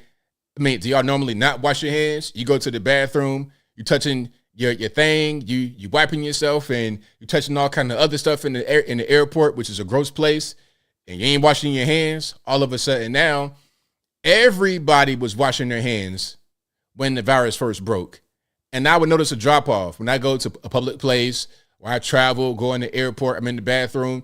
I would see it just kind of taper off as far as the hand wash usage. I go to the gas station bathroom, the Buc-ee's or whatever. I'll see guys go straight from the urinal and walk outside. I mean, you're not even just putting a drop of water on your hands, no hand sanitizer, no nothing. And then they go out in the general public and touch stuff. But anyway, I digress. You know, and that's my whole point about the whole thing with the mask and everything else. It's like, look, we've existed this long by going to grocery stores, clothing stores. You would try clothes on off the rack that another guy might have had on. You are putting a pair of dungarees on your hind parts that a crackhead down the block had on and tried on, and you're not worried about no germs or nothing. But now, all of a sudden, you want to pump hand sanitizer, you want to put on the N95, can't breathe, all kind of stuff, okay? And meanwhile, you go to your house, you ain't changed your air filter, you ain't dusted your ceiling fan, you've not vacuumed your floor. If you put that vacuum on your floor, it may look clean, you vacuum it, you got a whole big, you got pounds of dust. You have enough dust for the Dust Bowl in college. You have pounds of dust and dirt. And if you got dogs and cats, forget about it. Dogs and cats, oh my goodness, the dander, ugh. But hey, you got your mask on, so you good, right? Anyway, I digress. If you like what you're hearing so far, please give the video a thumbs up, like the video, share the video, do all that good stuff. That'll help me out tremendously. Now, okay, I'm going to do a movie review. I've not done one in quite a while, but I'm going to do one for this movie called Leave the World Behind. Now, I'm not going to do the full review right now on the stream. I'm going to do it tomorrow in the full video. But this is the first movie that the Obamas, Barry Soetoro, Barack Obama, and his wife Michelle have produced. Now, I don't think Barry is in the chair talking about action or cut, but they produced it. Their very first Netflix movie they produced. Now, this movie, spoiler alert, sucked. A long movie. It was about 2 hours and change. It felt like it was an eternity. It sucked. Here's a brief synopsis. Okay. There is a cyber attack, noise attack. There's an attack on America, and you have two families in the house together. They don't know each other. They're strangers trying to figure out, okay, do I trust this person? Do I not trust this person?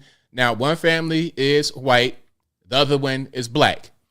So now we get race dynamics going on, okay? It's a lot of that happening in there. And I'm going to get to a particular scene in a minute, but that's a general gist of it, okay? There's an attack going on. The phones don't work. Computers don't work. What's happening? Now, for some reason, I think they had power throughout the entire movie. I don't know how, because a lot of plot holes. It appeared to be high budget, but at the same time, low budget. Okay, you have Julia Roberts. I believe she's in the movie. You have Mahershala Ali, Kevin Bacon. You have some star power a little bit. So I'm sure there was a big budget for that. Barack and Michelle, they demanded a big budget as well. So there was a big budget when it came to star power. But when it came to the actual set, the movie, the film, the cinematography, nothing. Not much in terms of action at all. A lot of dialogue, long drawn out scenes. You know what I think? I think that they rented one, maybe two Airbnbs and a shed, got all the actors to come to some particular part of the country. Maybe it wasn't even in America. It could have been in Canada, Australia, who knows. They got them to come to this place for 2 weeks. They filmed it and threw it on Netflix, and it was a wrap. That was it. That was it, and that was all. Had nice cameras, editing, but that was it. Now, it's based on the book, I believe, by the same name, but it was bad. It had product placement. They mentioned Starbucks by name, and you know why I know that it wasn't an accident? First of all, they said Starbucks more than once, if I'm not mistaken, and they had a Starbucks cup with the logos on it, and they zoomed in. It was almost like this. Hey, drink Starbucks today. go to your store right now and use promo code Obama to get 25% off. They might as well done that. And then it was right next to a laptop computer that was obviously a MacBook, but the logo was covered up. So it was intentional. It was product placement. And then they're mentioning Friends. Just it was like, okay, why are we talking about Friends, the actual TV show? That was a recurring theme throughout the entire thing. It's like, what are we talking about? It was dumb. It was a movie that was framed out, but it wasn't filled. You see, it was like a script that was written without being fleshed out, without all the action and the drama and things of this nature that make a good movie a good movie. Now, here's the scene I want to show you. And also, there was the adult infantilization, which I don't like. I said it with Nikki Haley's daughter, who's 25 years old and married. She's not a kid. Nikki Haley's daughter, but she's not a kid. She's 25 years old and married, not a kid.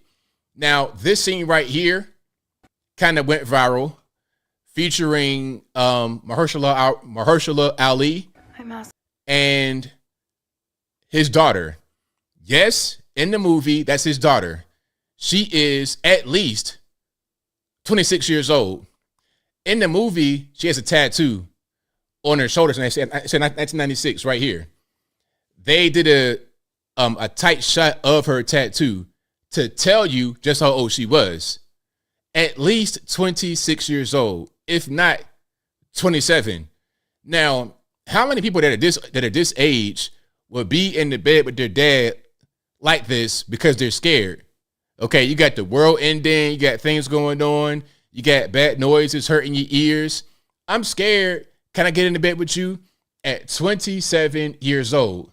Now, that particular part of the movie was kind of ignored because of the racism element. So you have her being infantilized and also racism, okay? I'm asking for you to remember that if the world falls apart, trust should not be doled out easily to anyone, especially white people. Even Mom would agree with me on that. Okay, so you heard that. Now, the world's ending. Hey, we're in this house. And by the way, it was their house, the black family's house. The white family had rented it, I guess, on the Airbnb. Then the black family came back. And by the way, it's just them two, the black family. But the white family, it was It was Julia Roberts, the white guy for her husband. And then I think they had 2 kids. So it was 4 of the white family, 2 of the black family. Anyway, they come back because they couldn't. I don't know what the reason was why they came back to the house and had to stay there. But they're there. They're in the basement because they rented the house on the Airbnb. They gave the family who rented it the upstairs, where they stayed downstairs. And she's like, hey, you can't trust these people. They're white. And the mother is not here. She was on the business trip on the airplane. And obviously the mom is white. And this is what always happens with these really woke people. When you see a woke person and they're biracial, a lot of times what happens is you get the tragic mulatto situation. Now, I'm not trying to offend anybody that's mixed or biracial. I'm not a racist person. But when you have a Colin Kaepernick, for example, they're battling between both sides. They're not black enough. They're not white enough. They don't fit in either place. So they try to become one way all the way so they fit. And that's what you get when you have stuff like this. Now, Barack Obama knows about that, being biracial himself. This could be a little bit of him in here wanting his African dad, but different story. I digress. The point is, the movie is cringe. If you want to watch it, don't watch it. Okay. If you do watch it, don't blame me when you say that it's bad. Now, for some reason, I'm on Twitter. People are saying that it was good. I'm like, what about this was good? Where was it good? The framing was cool for a movie. A cyber attack, noise attack. What are you going to do when the world's ending around you? That's cool. But it wasn't fleshed out. Okay, like if you have an attack, where is the actual the enemy? There was never an enemy shown. There was never. Here's an example. Independence Day, right? The movie with Will Smith back in the day in the 90s, and Jeff Goldblum, right? So you got these guys who are able to identify a threat. First, we don't know what's going on. Then we're able to see it. It's a reveal. Then there's a battle. There's certain acts. There's character building. You begin to know these people. It's a film. It's a movie. This here was, let's rent 2 houses on Airbnb. Let's get a shed. Let's film for about 2 weeks. And that's it. Put it on Netflix. Okay, pay your subscription, your $15, and go about your day. That's what this was. This was not a film. This was Netflix garbage content. And you're going to see a lot more of it as this model of the subscription service becomes more popular, in my humble opinion. All right. So yeah, don't do it. Duels says, what's my opinion on the GTA 6 trailer? I've not actually seen the entire trailer. I've seen bits and pieces. I've not sat down and really watched the entire thing. But from what I saw, some of the clips of the trailer, it looks really good graphics wise. But we got to get down to the actual gameplay, see how that is. It's going to be good. It's Rockstar Games, of course. They have the world famous GTA 5, which been around for about 10 years and has made billions of dollars. Red Dead Part 2. They make great games. I just want to see the actual gameplay in action, have it in my hands. So what I saw so far looks pretty good as far as graphics. But we'll see how that whole thing is. All right. But yeah, the movie was Leave the World Behind on Netflix. It is currently #1 most searched on the platform, but it sucks. It's not a movie. At best, it's like a made-for-TV type situation. It's like what somebody would do with a lot of money who is an amateur filmmaker at best. It reminds me of Ava DuVernay, but not even as good. Ava DuVernay had the opportunity to make the best movie that has come out in a while about civil rights and things of this nature, but she didn't do it. She had David Oyelowo, Oprah, Common, all these people, and a bunch of money, and dropped the biggest egg I ever seen in my life. It was a horrible movie. It sucked. But even that movie, Selma was way beyond this Netflix content. Just 2 weeks, short budget, in and out, quick garbage. Quick garbage. That's what it was. You might as well have just had AI be on the set and be the director and do all the acting parts. It probably would have been a better film. But I'm getting triggered, so I digress. Now, let's keep on rocking and rolling here. Here is something I want to show you guys about the education system. This is a good video I came across. And I think people are asking a question about education and everything in America versus foreign countries. I played this video before, and it's currently kind of going viral on my Instagram. I'll play it for you guys right quick, and then I'm going to play a video that kind of explains what's going on, a little bit at least. So let me just put it up right quick. Hold on. Give me a second. And all right, here we go. And RIP headphone users in advance. So this video I put on my Instagram is kind of going viral right now. And it's comparing schools in foreign countries versus schools in the USA. People got offended. I'll tell you why in a minute.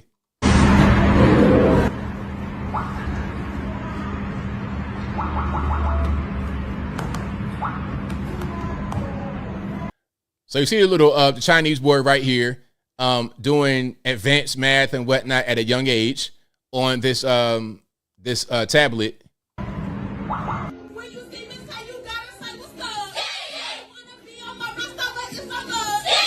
Now you have the Americans talking about Ski Yee, some rap song. All right. Now I'm seeing dancing and singing and everything else, but how does that relate to education? I'm not really sure. This is the contrast between education abroad, like India, China, Japan, Korea, etc., and over here in the U.S. Now, the offense came because people said that I was trying to make fun of black people or whatever. It's like, no. It's about the U.S. It's not about black folks. It's about the U.S. because I could show white kids and other races of kids in America doing things that are also not very productive in schools. Like, I don't know, dressing as girls when they're really boys in the kindergarten class, having a gender reveal, having a drag queen come up there and start twerking and exposing themselves. Okay, having books in the library that are pornographic in nature, that are being read by kids at 7, 8 years old who are white, black, Puerto Rican, candy stripe. I could show that as well. It's not even about that. It's about the education system abroad versus here in the States. Now, I have a video of a teacher explaining kind of what's going on that could be behind this, aside from the teachers. That's just one piece. I always say, you got to have it's like a triangle, right? You got your students, the teachers, and the parents. They all got to be on the same page. If they're not, it's going to be a problem. You can have the best teachers, but if you got bad parents, the kids ain't going to care. The kids will come to the class unprepared. There's no incentive for the kids to do well when you have bad parents. All right.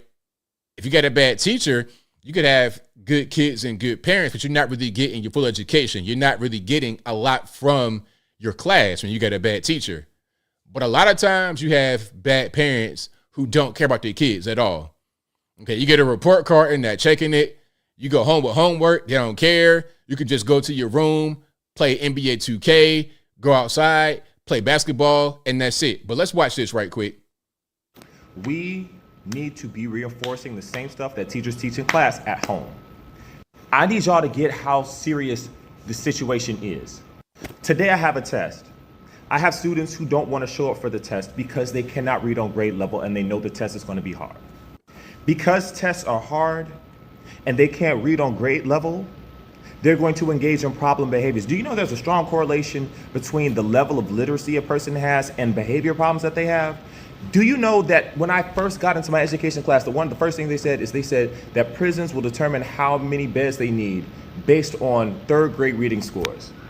Because there's a strong correlation between reading scores, math scores, and behavior problems. I want you to imagine you're a kid and your teacher asks you to read and you're nervous because you know you can't read and people are gonna make fun of you. So you do one of two things. Either you make yourself a joke and you start disrupting the class in the hopes that you either get kicked out or you can avoid that situation altogether, or you do something aggressive and get kicked out of class, task avoidance, something like that. Your parents get called, you go home, you get scolded, you get your butt whooped, but you're still not learning, you're not growing, you're not doing anything. All because of something that can be easily avoided by working with your children at home to supplement what they're learning in school. Because 50 minutes is not enough time to teach your child a lot of stuff. It has to be reinforced. And this is not just because of COVID. This is not just because kids were out of school for a long time. That is a huge contributing factor to it. But it's also because they're in environments where education and literacy are not emphasized or it's not modeled. And we have to model it in order to see these children succeed. They're not going to succeed the way we want them to if we're not putting them in an environment or a position in which they can do it. Sending them to school every day, telling them not to get in trouble when they're getting in trouble for the thing that they're afraid of. I got a student, whenever the student has to work, he does not like doing it and he gets frustrated and then he gets mad and then he starts to lash out, and I can't work with him past that point because he does not read on grade level, and I can't give him grade level work because he's so far under grade level. Hear me when I say, if you are a parent, you have a child in a public school or in a school in general, you have to supplement their education by working with them at home. Please, we are in a crisis mode in American schools. And if you don't want your child to grow up to be whatever, work with your child now. Invest in your child now. Yes, you are stressed. Yes, you are tired. Yes, you are working 2 and 3 jobs to survive and put food on the table. We get it. But if you want your child to do the same thing, keep doing the same thing. If you want your child to do different, you have to do different. We have to be a team. Teachers and educators and parents have to be a team. We have to work together. Otherwise, we're going to fail. So that's right on point. I mean, was there any lies spoken right there? Was there any lies? You can't just, and I say it all the time, you can't just rely on the teachers to do everything. There's got to be something at home. Before they get to school, before they get to even the preschool, when they're little kids, before they can actually talk and walk, there needs to be some kind of education, something that a baby could understand. Okay, and then once they get to be toddler age, okay, now we're getting into the numbers and how to count, how to write your name, how to read a little bit. Some beginner stuff. What happens a lot of times, in especially like inner city schools, is that the kids go to school with nothing. And not just inner city, but all over the country. They go to school with nothing at 5, 6 years old. They're a blank slate. They're a blank slate. So now they are really already behind. And when they go home, the things they're being taught, it's not reinforced by the parents. The parents don't really care. They give them an iPad and let them just go about their business. And there's nothing on the iPad that's educational. It's just fun. And TikTok and whatnot, that's something else. I was watching the video about a teacher saying that Gen Z kids, like older than little kids, maybe like high school, middle school, they're totally devoted to two things: Fortnite and TikTok. That's their main thing. Okay, they'll spend hours and hours and hours. The lady was talking about this. She said a kid in the class will be up till 2 or 3 o'clock in the morning as a high school student playing playing Fortnite and/or on TikTok. And when they go to school, because they're gonna be tired in school, they didn't do any homework, no studying, no nothing, and they're not doing any work. They are dedicated to something, but not to the right thing. And the parents have no control. The parents just kind of let it go on. So what can the teacher do in that situation? However, you go to China, as I showed you, they on it. Japan, India, they on it. They don't play around like that. They're not up all night. And the crazy thing is TikTok, our kids are hooked on that. That's a Chinese creation. But even in China, they're not hooked on it like we are. They export it to us like an opiate. But they understand how dangerous it can be. So on their version of TikTok, as I always say, called Douyin, they don't have as much just pure garbage and opiate similar type content. They have educational content, good content, positive content, and there's limits on usage, and the parents are involved. That's the difference. And then you're going to see the effects of it, because when the kids are raised a certain kind of way over there versus over here, in 40 years, who's going to be the powers? Who's going to be in control? At a certain point, we're going to be gone, and our kids got to replace us. What will we give them to replace us with? TikTok, Fortnite, or math science, STEM, AI? What are we going to do? I can't call it, man. I can't call it. But if you like what you're hearing so far, please give the video a thumbs up. Like the video, share the video, do all that good stuff. That'll help me out tremendously. All righty, let's keep on rocking here. And okay, I want to show this. This is kind of a sad article, but it's a question I want to ask aside from the sadness. Okay, so now there was an accident at a FedEx plant in Memphis. Well, not a plant, but a FedEx hub facility in Memphis, and a woman unfortunately died as a result of the accident. I think she was hit by one of the vehicles inside the facility. It might have been the forklift. Now, she was 86 years old, and people are saying, hey, why was she working at 86 years old? Now, my question would be, why not?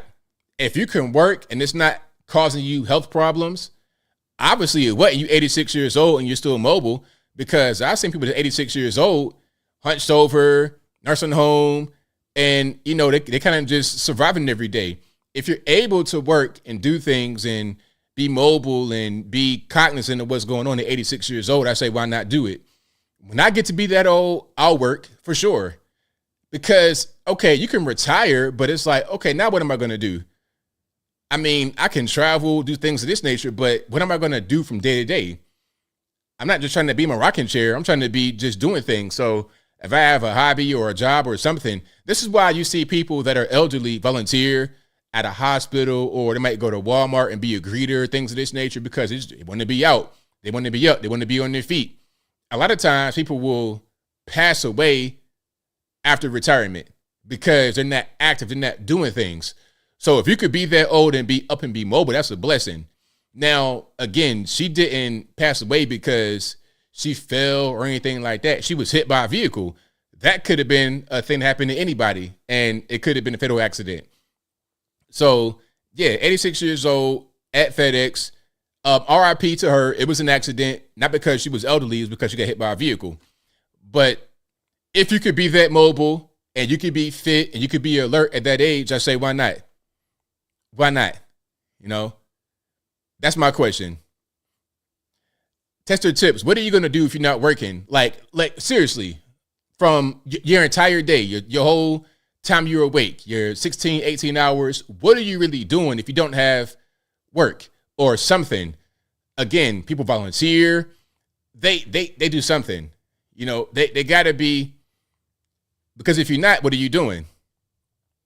So you want Super 86? Hey, man, again, if it's me, I'm going to work till I get to be 100 years old. And I'm not saying I got to be out there digging ditches, but I'll be out there doing something for sure. Absolutely. People talking about you got to pay the rent. How do we know that? Do you even know who that is? People just say whatever they want to say. But yeah, I don't think it's that bad for somebody that's elderly to work. And then also people understand that there is age discrimination. That wasn't the case there. Obviously, she was able to work. It didn't discriminate against her. You know, if you want to work at that age, you should be able to. If you're able to do the job, why not? All right. But yeah, I'm going to do something at that age. But everybody's different. People want to just chill. They want to just relax. But if it's me, I'll also work. Even if it's not like a full-time thing, yeah. Or I'd volunteer. Like a lot of elderly people, you see them, like I say, you see them at hospitals, be at the front desk. They'll do something like that. Or a Walmart greeter, for sure. All right, so check this out right here. Now, Bill Maher had a comedian or somebody on. Now, okay, I was wondering who this person was on Twitter, and you guys who were over there informed me. This is Bella Thorne. I've heard of her before. This is my very first time in my life ever seeing this person, Bella Thorne. Now, I don't know a lot about her, but apparently she joined OnlyFans and made $1 million in one day. This person made $1 million in one day. Y'all are thirsty. I'm talking about thirsty. I mean, what in the world? So anyway, Bill Maher is talking to her on the podcast, and he makes a joke that she doesn't like. Let's see her reaction. There's a lot of trans, I always see that in the paper about somebody who has switched their sex, which if that's what makes you, yes. Is that what blows your dress up? Bad bitches all the way. Who? Yes. Bad bitches. Fat bitches. Bad bitches. Sorry for the cussing, but we got this cringe lord over here, Bella Thorne. I mean, cringe is the word. Oh, bad bitches. Bad bitches. Be who you are. Yes. Claps. Right. Claps. Makes me happy. I mean, I think there's some money to be made in some sort of exchange with everyone switching where, like, if you need a penis, take a penis. If you have a penis, give a penis. Like if people are becoming like men to women, they're going to cut off their penis. And then there are women transitioning who are going to need a penis. I feel like if there was some exchange, maybe Bitcoin could be involved. Oh, you see, she's not amused. She is not amused at all. You could, no? I just don't like joking about. Oh, Bella.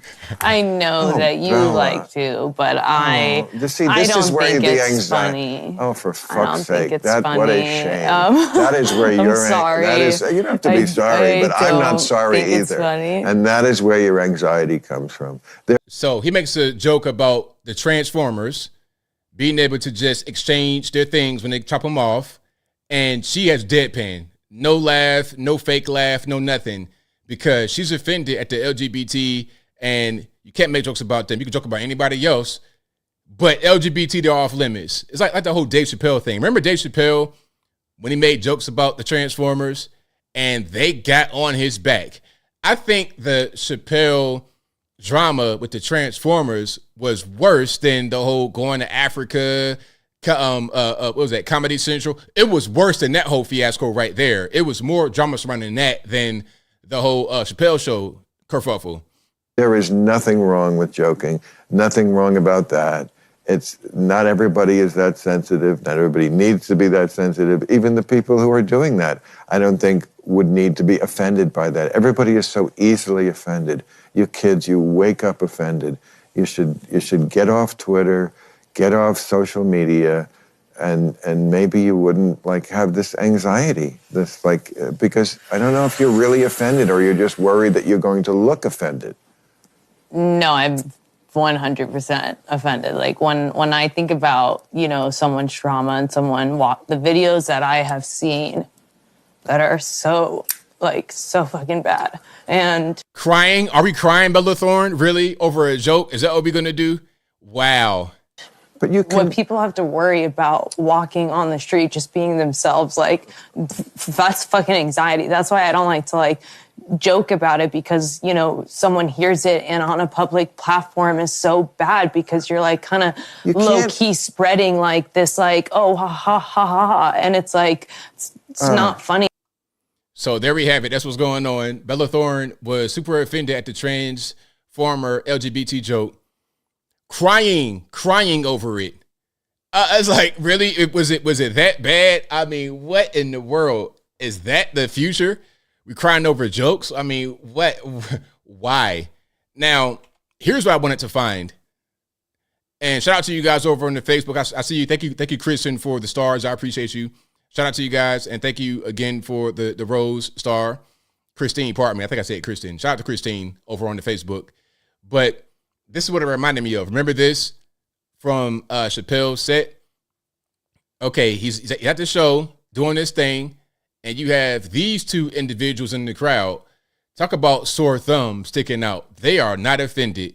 It's like their whole job was to go to, this is almost worse than heckling. I'd prefer you heckle me. Give me some material to use. Don't just go to the crowd and stare me down. Okay, you better not say the wrong thing. We're here. We're offended. We're here. We're queer. We're offended. I don't like that. At least give me some feedback. Give me, don't do the deadpan, the 1,000-yard stare. I don't like that. Okay. So are those costumes hilarious? I can't tell. I mean, I think that's pretty much them. They might go to Walmart and Target and everything looking just like this right here. Meanwhile, I'm trying to tell my jokes. I'm trying to do my Netflix special. Y'all just in the way. Everybody else, look at my man right here. Hold on, watch this. My man right here, busting in tears.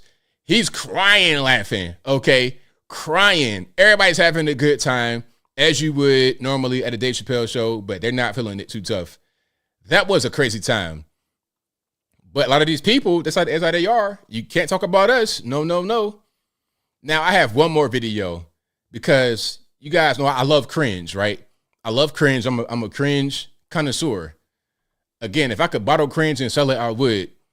Okay, I put it right on the merch store, ABL cringe. Now, this is Drew Barrymore. And she's talking to Oprah. This whole setup is strange.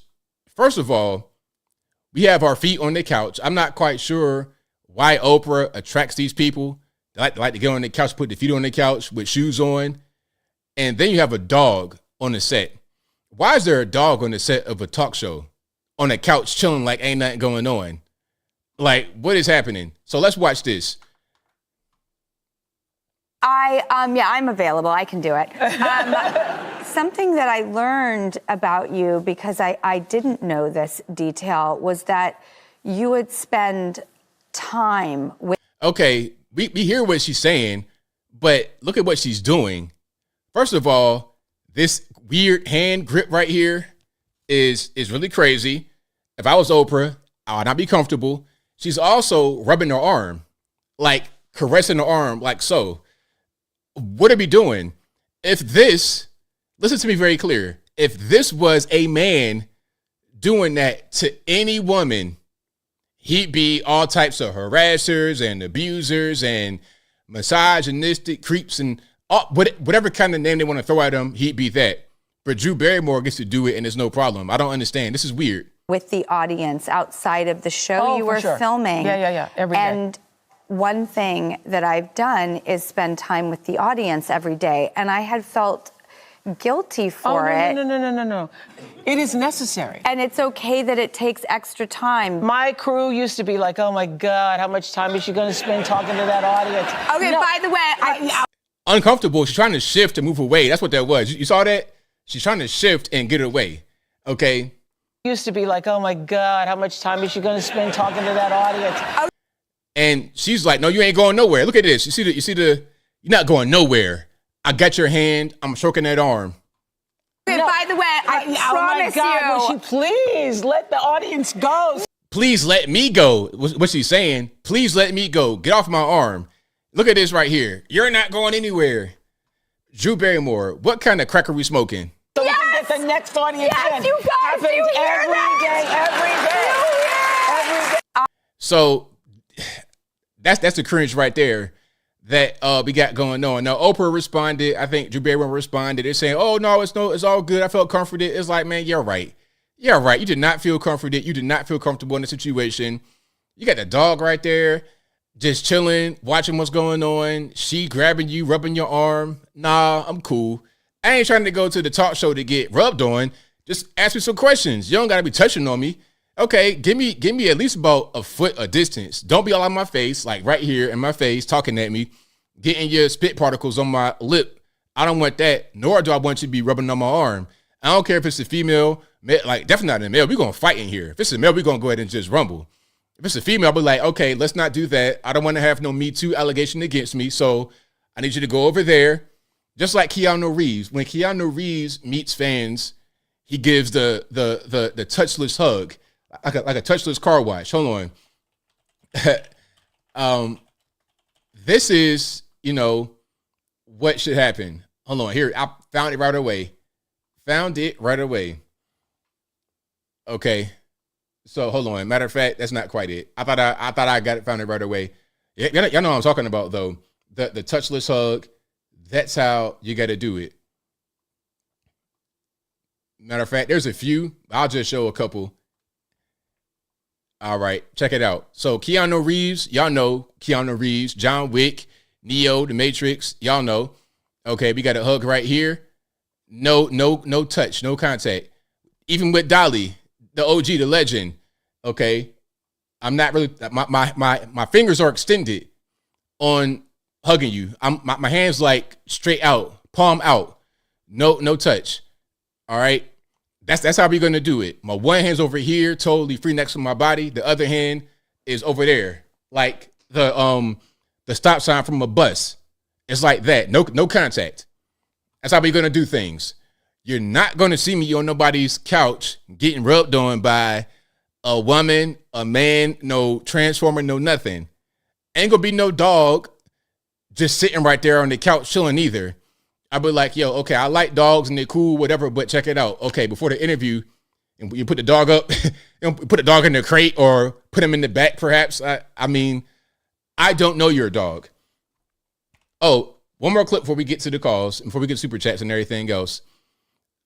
This is one I wanted to show just because, speaking about dogs, everything like that. This is the kind of dog that you would go to somebody's house and they'd be like, nah, you good, man. He don't bite. Don't worry about it. You be like, man, your dog straight. He kind of aggressive, ain't he? He kind of barking at me. He's kind of strong looking. He's like on his hind legs and he's 6 foot tall. Now you good, man. Don't worry. He don't bite. So that'd be the kind of dog they say don't bite right there. This dog is pulling. What is this? Let me read the caption. He's pulling a 3,500 kilogram truck. A 3,500 kilogram truck, and they say the dog is 77 kilograms. All right, so yeah, he don't bite. You good? Don't worry about it. You straight. Just don't move suddenly. Don't move suddenly, huh? Anyway, let's get to some super chats. Then we're gonna get to the calls. And if you like what you're hearing so far, please give the video a thumbs up. Like the video, share the video, do all that good stuff. That'll help me out tremendously. All right, let's go here. Shout out to Apu Bakr Al Puff Daddy, who says, Peter Navarro defies congressional subpoena, gets arrested by the FBI and put into leg shackles. That part. Steve Bannon defies congressional subpoena, sentenced to 4 months in prison. Hunter Biden defies subpoena, and then there's nothing else. Then it ends right there. So you're correct. Absolutely correct. Rules for thee, but not for me. Not my son. Look, my son can smoke crack. He won't get football time in the penitentiary like you're going to get. Your uncle been in jail since 1995 for having the same kind of crack that Hunter had, okay? And I'm not going to free him. He's going to rot in prison for his whole life. He had a pistol that he got illegally, lied on the background check. That was a Brady Act violation. I ushered in the Brady Act 1993, and I'm the guy who put the 1994 crime bill into effect. No punishment for Joe Biden's son, Hunter Biden, and you have a subpoena to appear before a congressional hearing. You're not going to that either. You do whatever you want to do, and there's no punishment. No punishment. It's crazy. But again, you're the president's son. Do whatever you want to do. Also, Apu says, what will happen if ABL defies subpoena? Big rocks, little rocks. If I defy a subpoena, it could be to my local city. It could be to jury duty. Look, big rocks, little rocks. That'll happen. All right. And also, ABL, what's the difference between blocking the road, preventing traffic flow, and holding the person in the clothes against their will? Are these both hostage taking? Yeah, absolutely. Look, if you prevent me from going forward, if I'm on the street and I'm trying to drive forward and you don't let me drive forward, at a certain point, isn't that false imprisonment? That's what I think it would be. So that should be an offense right there. They shouldn't be allowed to do that. Whenever that goes on, they need to get arrested immediately, instantly. Not only because you're trying to keep traffic going, but because I'm being held against my will. It's one thing if there's an accident and the traffic cannot go forward. Okay, you got an 18-wheeler, massive pileup, and there's debris on the road that has to get cleared. But when you have human beings blocking the road intentionally, you're committing the crime and you got to go. Again, big rocks, little rocks. Let's keep on going. Also, favorite dance, tap, hip-hop, ballet, jive, samba, Celtic. I'm not really familiar with different kinds of dance, so I really can't answer the question. I don't really know. You know, I just like dance that looks good. That's the main thing. Some of the dancing from like the 80s, you would see them on television and whatnot. That was probably my favorite era, at least modern era. Again, I'm not really a dance aficionado, so I couldn't really answer it. I couldn't go back a 200 years and see some dance from some particular nation and judge it against what I've seen in my lifetime. Also, he says, you think that Africa will ever be a united country? Well, Africa is a continent, so nah, not at all. It's like asking if there would be a united Europe. Different countries, different languages, different people. Nah, it's not, because it's too many different people. Like when you go to West Africa, they're kind of similar. But we got language barriers, tribal barriers, cultural barriers. There's hundreds of different tribal groups in Nigeria alone. And then when you go to Cameroon and Burkina Faso, all them places is way different. Liberia, you got a lot of the Americans that came after slavery, then the natives and all their tribes and languages, and it's just too much. It's not, Africa was never a place where they had the concept of countries like the way that the Europeans did. The Europeans came and carved it up into countries. Nigeria is not a country. Nigeria is a place that is called a country, but it's not really, because it's different. The North and the South, way different. In the North, you got basically Muslims in the desert. The South, you have lush, beautiful land, water. It's just not, it's like, think about if you have, what's a good place to kind of compare it to? I don't know. It's just not. And also it's big. Africa is very big. People don't really understand it. They see a map or, they think Africa is not that big, but it's very, very, very big. Also, it says Boston Mayor Wu invites BIPOC city councilors to Christmas party, excludes white councilors, except even went to all the councilors. Would you go?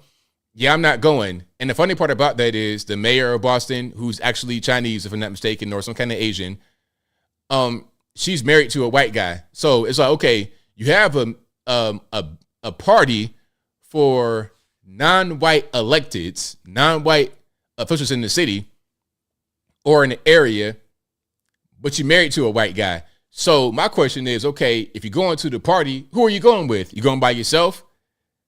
Is it only for non-white electeds? But you know what would be funny? The funny part about that, as I was talking about earlier, the funny part about that is if you have the party for non-white electeds and they all show up with white spouses, that'll be hilarious. The biggest, that right, I would pay to see the attendees. If they all go and they're non-white electeds, who are they going to show up with? That'd be worth everything. That'd be worth allowing it to happen, for sure.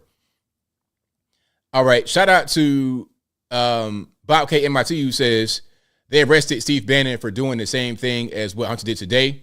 Exactly. Okay, but that's fine, I suppose. It's not really a big deal when Hunter does it, but Steve Bannon, now you're going to the penitentiary. Big rocks, little rocks. Also, Bob K says 80% of students at MIT are from Asia. Well, there you go. Absolutely, because, when you are learning at an accelerated rate at an advanced level from an early age, you'll perform better. It doesn't really matter where you go. You could stay in Asia, come to the U.S., you'll perform better. They are being trained over there to come over here and get the next level of training, to go all the way to the top and be the Sundar Pichai, who is the CEO of, Google, if I'm not mistaken. They're going to be the people that run the tech world, that run the future industries that'll be dependent upon tech and all kind of things computer related. That Get a Life with Sean, who says, would you rather have the Biden's dogs for a pet or the dog that got monkeypox? Hey, man, stop. You know what? That is a crazy question. Yeah, man, at that point, I'm not going to have any pets, man. I think I'll pass. I'm not trying to get no LGBT dog or a dog that's been around that kind of environment. That was a crazy thing. Talking about the dogs got monkeypox. We don't know how. They said it was an STD. So how did the dogs get it? Obviously doing something they shouldn't be doing. Talking about maybe the dog was licking the private parts. What? Your dog just casually looks you down there and it's not really a big deal. You in the bed, sleep with your drawers off, and you get a little tingle in the back and you don't know what's going on. Cut the nonsense. I'm not trying to hear it. But I digress. And I'm not trying to get bit. I'm not trying to get my arm bitten off by a dog either, because the Biden's dogs are aggressive. The Biden dogs are the ones that I just showed you a little while ago that were getting trained by pulling the truck. He don't bite, you good. All of a sudden, you hear barking and your leg is latched on. Little Commander then got a face full of your calf muscle down to the bone. But anyway, let's keep on going. Yep, and kids got it too, but I didn't want to go there. But I'm reading it. You said it. I didn't say it, but kids got it too. And then once that started to happen, once they realized that dogs were getting the monkeypox and kids were getting it, and they said it was the STD spread mostly among LGBT males, once that happened, it went away. It totally went away. Just like Madison Cawthorn, when he said that he got invited to a sex party at his colleague's house. He was a rising star in the GOP. You've never seen him again. You have never seen Madison Cawthorn again. At one point, he was social media. He was everywhere. Vanished just like that. Is he even alive? Did he get deleted? I don't know, but let's get to the calls. The number to call is 434-658-1220. Again, 434-658-1220. There's also an email for Skype in the description if you want to be right here, bottom left-hand corner of the screen, and we'll keep on rocking from there. Thank you guys for the attendance. I appreciate y'all. And if you like what you're hearing so far, please give the video a thumbs up, like the video, share the video, do all that good stuff. That'll help me out tremendously. Yeah, it went away. That's what they said. They said that monkeypox went away. It's not here anymore, but I can't tell. 470, you're on the line. Who am I speaking to? I learned about roaches. I learned about kids jumping on my lap. I love kids jumping on my lap. Hey, Anthony. All righty, man. What's going on? Hey, man. It's Craig from Wild and Wacky Atlanta, where anything can happen at any time. How you doing, sir? Oh, well, man. How about yourself? Oh, good. But I'm still mad at you because I tried to get into your talk on your show last Wednesday. I couldn't get through. Oh, man. Hey, I'm glad you're here now, though. Yeah, I am too. So you're just becoming too popular since you got over 1 million subscribers. Don't let the fame and fortune go to your head. So, what do you make of Michelle Wu, the Boston mayor? Really interesting and hypocritical because she says, okay, we're having a no whites allowed party, but her husband is white and her kids are half white. So I don't understand how that works.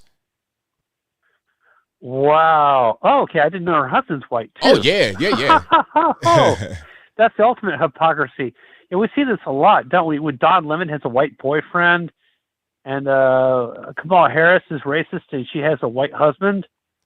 All the time. And remember the slave plantations? You know, the slave masters are racist as hell most times. But I mean, hell, every once in a while they had that cute slave girl they kept around, they had babies with. Yep. Same thing. Yeah, it doesn't make them less racist because they, had sex with somebody of another race that they didn't like. Yep. That's my point. But yeah, a lot of wild things are going on these days, and Trump's becoming more popular than ever. I mean, it's incredible. Also, the stock market is going crazy. I gained about $7,300 back in value that I lost since Biden got into office. Oh wow! Okay. In one day. Wow. And I'm not saying it's because of Biden, but something's going right with the economy. It's obviously not him. Bidenomics is obviously not working because I lost about $56,700 under him in the last 2 years and 9 months. So yeah, but wow. Hey, there's something I want to tell you about at work. Had two guys get into a fight. I work for a retail store. I'm not going to say where. Or what kind of retail store, because I don't want any assassination attempts. But there's these two gay guys are radical leftists, and one guy started smarting off to another guy, and started yelling at him, and he got punched. He punched the guy right in receiving. And another guy, his little midget gay boyfriend, jumped in to try to stop him. He got punched again, so he got knocked out too. Wow! They got a beat down from a Marine. 51-year-old Marine, man. It's pretty cool. I saw the footage of my coworkers getting their asses kicked. It was pretty funny. Wow, that's wild. Yeah, man. So everything else going all right? Absolutely. All right, man. Well, I don't want to keep you on the phone too long. I just want to say hello. I wish you the best. And, Trump 2024, I'm still ultra MAGA. All right, man. Thank you for your call. Definitely appreciate you. Have a good night. Keep up the great work. Thanks. Bye. All right. Great call. Shout out to my man for the call. And I'm gonna show you guys the mayor we're speaking about. This is the mayor of Boston. And she's the one that had the email that was supposed to go to the so-called electeds of color about the Christmas party. That was a no whites allowed, I suppose. And that's her with her husband and her kids. All right. So there we have it. So I was like, really? So are you bringing your kids and your husband with you at the party? Again, if they have the party and it goes off as planned with no white electeds, what'd be funny is if the people that are married or have significant others, they will probably bring a white person with them. That'd be just rich. Matter of fact, check it out. Have the party and tell the electeds to bring their spouse, if they're married or a boyfriend, girlfriend, tell them to bring them, and we're gonna count to see all the people that are white in there. It'd probably be more white and mixed people at a party for non-white electeds than there would be non-whites. You see what I'm saying? Including the guests. All that it does for me is just show the hypocrisy and how dumb it is. But anyway, Because like I say, if you have, you're married to a white person, black person, Puerto Rican, I don't care who you're married to. It's whatever. Do your thing. But I don't like the hypocrisy. 215, you don't learn who I'm speaking to. Hey, ABL, how's it going? It's all good, man. What's going on? Hi, yes, and hold on, let me turn the stream down real quick. So basically, yeah, I was listening to the story of I was listening to your story of the all whites party, no whites allowed. Yeah. And I was like, because when I seen your video pop up and I saw the thumbnail and the title, I was like, I'm not even gonna watch it. I'm just gonna get triggered because this whole race thing just gets repetitive. It's like these people have nothing better to do with their time. They just want to start hate. They want to start division. Like, we come a long way, and it's like they want to just try to set us back. Yeah. And it's not even just, and it's not like it's white people doing it. It's black people, all kinds of people. I wouldn't be surprised if they were part of Democrats. Yeah. I mean, it's a lot of that going on. Yeah. And it's funny because the early 2000s, throughout the 2000s, it was none of that. And I remember I was a kid throughout the 2090s. It was none of that at all. So now all of a sudden, we have a race problem, or that's what the way they're trying to perceive it. But I'm out here every day, go to work, deal with average everyday people, and honestly, there is no race problem. We don't have a race problem. We all get along just well. It's just human beings just dealing with each other. It's just these no-life weirdos that want to push this racist agenda to try to divide us. Absolutely. And, at a certain point, it's working, unfortunately, but it's going to take people like myself and many others to break that apart and not have it work, because it's going to be a problem. If that continues and it really just gets worse and worse, it's going to be an issue we got to deal with. Yeah, and you're kind of right. Unfortunately, it's kind of working because some people are actually buying into it, which is pretty sad. It's like, we came a long way for nothing. But one subject I wanted to touch on about you said you were showing a thing. I didn't really pay much attention to it, but you said one of the people got offended by a joke. Like one of the LGBTQ member people. Yeah, it was Bella Thorne. Bella Thorne was speaking to Bill Maher, and Bill Maher made a joke about the LGBT, and she didn't laugh, and then she went on to explain why she was offended, and she started crying. God. Back then, if somebody made a joke at you and you cried, you basically were an easy target. And they would continue to make jokes at you. That's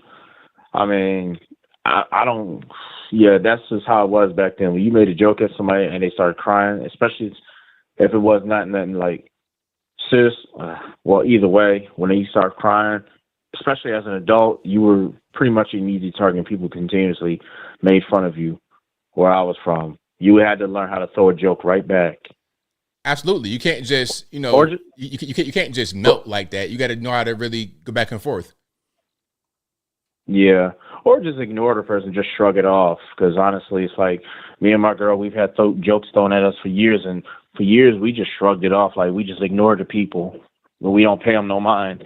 Because we look at it like, wow, the fact that you're giving us your undivided attention and you're talking about us. And it's like, wow, you managed to point out these little things about us, and you're talking about us. We obviously occupy space in your head where you have to talk about us like that.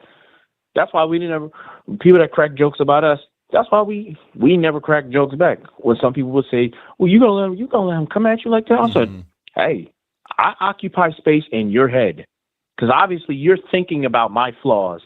So clearly, I'm in your head and I'm going to stay there. I don't need to say anything. I'm just going to go about my day and you continue on thinking about me. That's how we handle when people used to crack jokes about us. We would just ignore them and just let them, because it shows that you spend more time watching us. Right on. And would you kind of agree with that? Like, would you? Yeah, I mean, at a certain point, that does happen. Like, I don't really get too much. I don't even, like, at my age now, I don't even really care, because when people try to come at me, a lot of times they're just trying to get attention from themselves, or they want to get my attention, and they want to siphon off of the attention that I get. It's a way for them to just kind of like boost themselves up. So I have no intention on trying to give anybody a leg up that wants to try to attack me. That's not really a thing. Like, I don't want to help you after you try to attack me. It makes no sense. Yeah, that makes sense. And one more thing, I wanted to talk about the Will Smith thing. Honestly, like when that night that day Chris Rock made a joke at Will Smith, you know, I'm not even gonna repeat it. You already know where I'm going with this. Yeah. Like, is it true? Like, you reported that one time that Chris Rock actually tried to come on to Jada Pinkett Smith, right? That's what she said. She said that he tried to take her on a date during a time where there was rumor about them breaking up, about Will and Jada breaking up. That's what she said. Oh man. Oh, all right. See, if what Will Smith should have did, and when the night he made that joke, he probably should have said, "Hey, you mad because you couldn't get a date with Jada Pinkett? You mad because you couldn't get a date with her?" Now we just exposing stuff. Now we snitching. I wouldn't say nothing like that, because now you open up a whole can of worms. Now, because now there are secrets about Will that's out there. See, I wouldn't even do all that. If you're gonna look, if I'm at a place with Jada and I know all of what's going on, and there's a joke, I know Chris Rock is joking, I'm gonna let him do his job. I'm not gonna interfere with him doing his job, because if I try to interfere, if I go up there and do something to him, or I say something to him, now I'm opening myself up. And I don't want to have that kind of smoke, because Chris Rock could say something else. He could say, "Look, well, you in the 90s with the men, you were in the bed with that man in that movie, you know." So I wouldn't do that. You're doing way too much at that point. Yeah, that is true. But I don't know. They're going to continue. People are still going to continue to do stories about that. I think that story's finally dying down now, but I doubt it, because I haven't been keeping much up with it. Sorry, I'm stuttering. I haven't been keeping up with it much, so I'm trying to talk too fast. And yeah, it's dying off, or at least to me it is. But there's people still reporting on it, giving updates, but it's not as big as it was. But it's probably something else is going to happen. It's probably going to come back. Right on. But thanks for taking my call, ABL. Thanks for the call, man. I appreciate you. All right, have a good one. Same to you. All right, shout out to the caller. Most certainly appreciate him. Let's keep on rocking and rolling here. Let's go to 859 on line. Who am I speaking to? Yo, ABL, how's it going, man? I'm enjoying the show. What's up with you two? It's all good, man. What's going on? Oh, not much, man. Hey, this whole the interview with Bill Maher and Bill Thor, man. I watched that and I'm like, come on, man. It's a joke. The guy's a comedian. I mean, you can't take comedians serious. Like, it's a joke. Like, you know, it's meant to, at a certain point, you could be offended, but it's not meant to be. Just laugh at the joke or don't. But all this starting to cry and stuff like that, man, come on. Yeah, it's silly. Yeah, it's ridiculous. It's silly. It's like back in the day when, comedy back in the day was like, I'll give you an example. Like when Andy Kaufman got cancer, people started laughing at him because they thought he was joking. But it's like, no, I'm being serious because nobody believed him.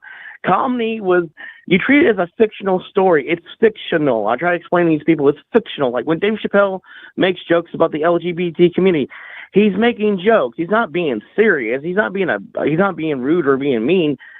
He's just making jokes. He's making light of a subject.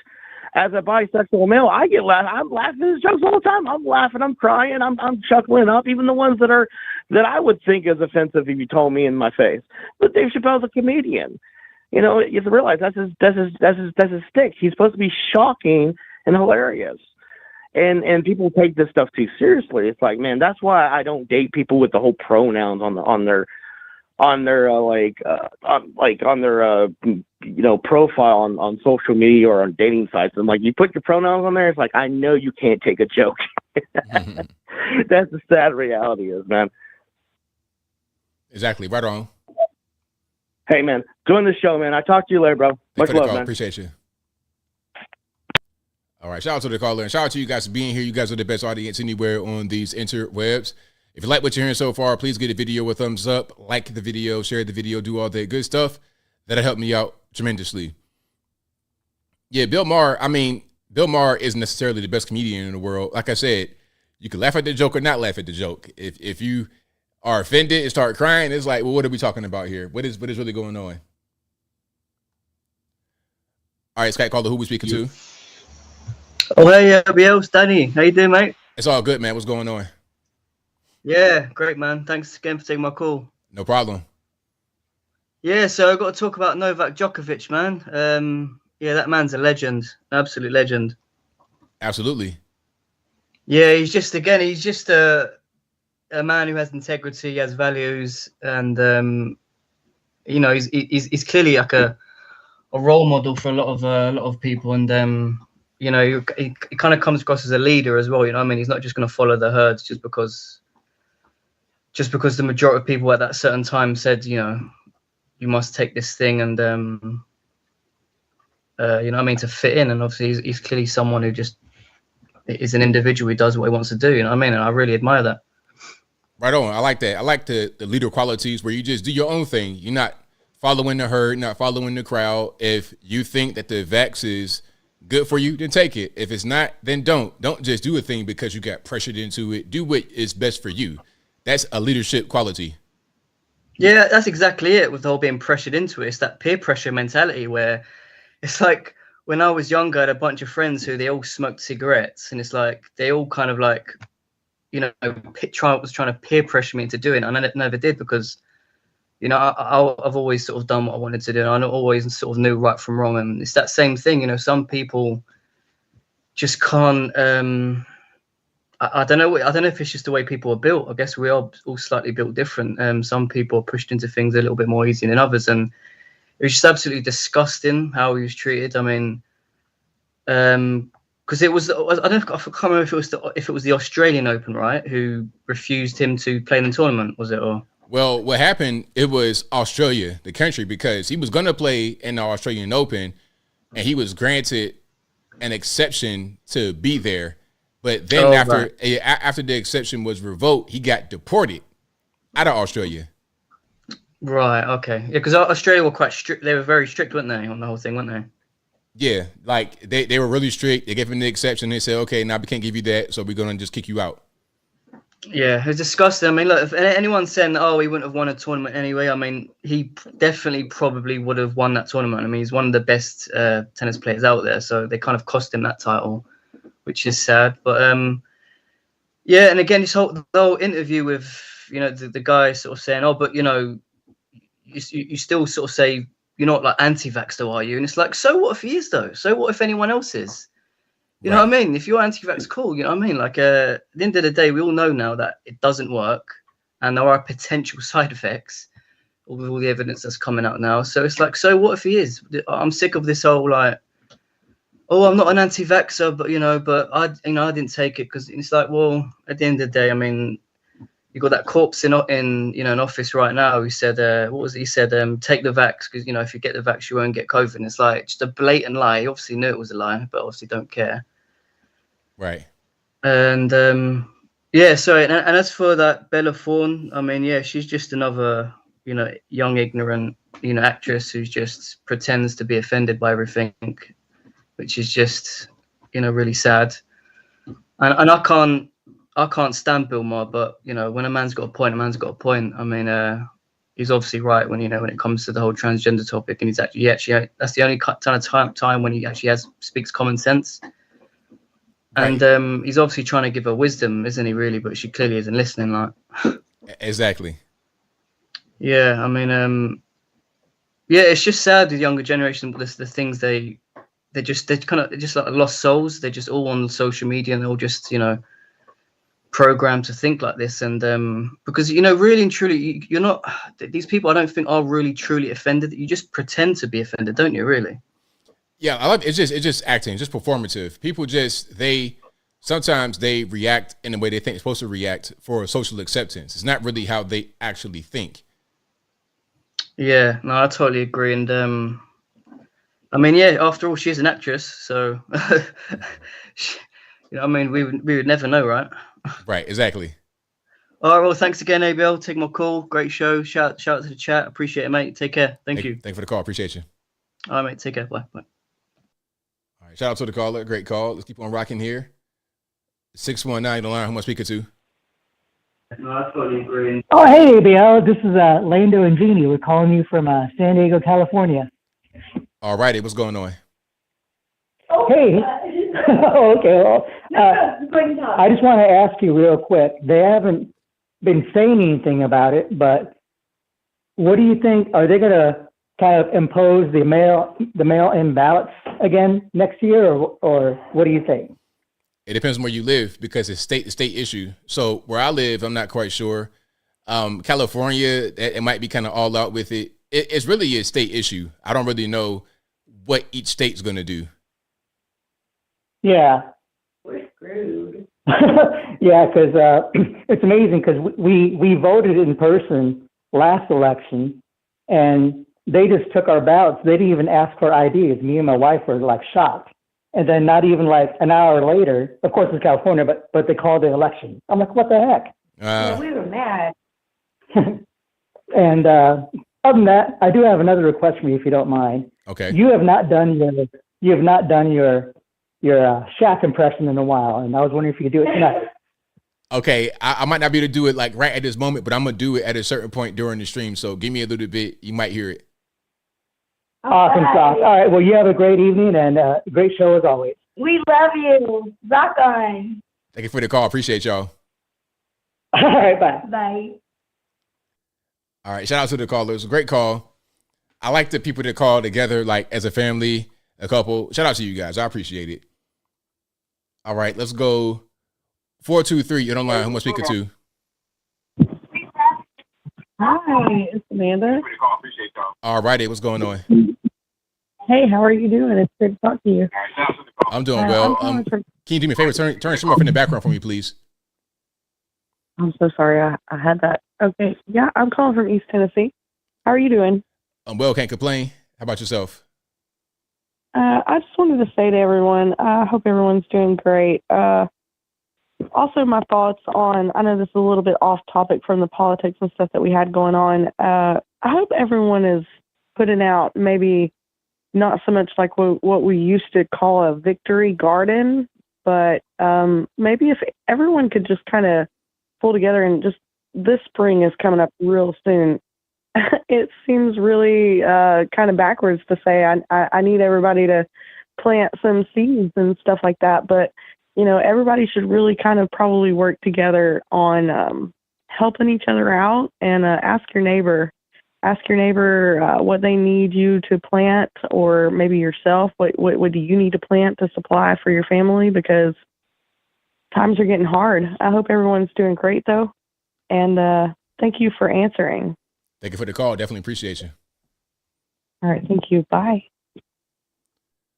All right, great call. Shout out to her, and shout out to you guys for being here as well. I appreciate y'all. The number to call, 434-658-1220. Again, 434-658-1220.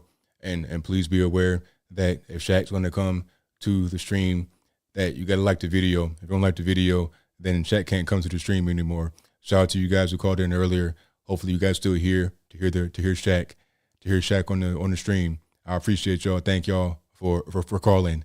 This is Shaq Diesel, Big Aristotle on TNT.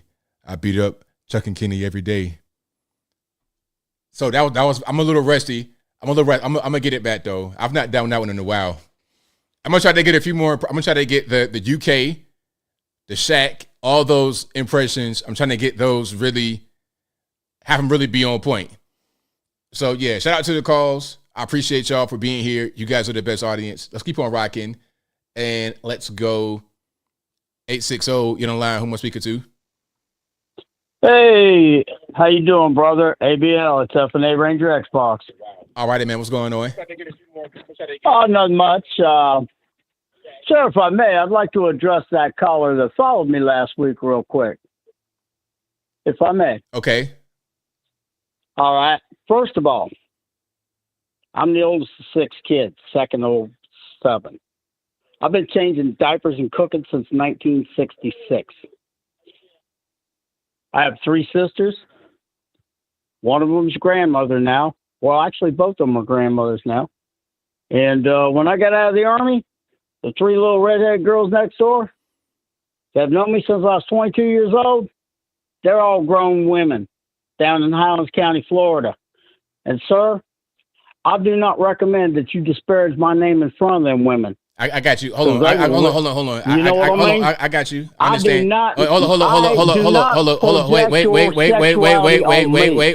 Hold on. I understand. Well, we can't go too far into that now. But you made your point. Well, I understand. I know. I wanted to get out there on that subject. Okay. Because I was a virgin until I was 23 years old. I am not a sexual dude. All right. Look, I heard you, but we can't go too far. You know what I mean? I understand, but we can't go too. We gotta just cut that right there, okay?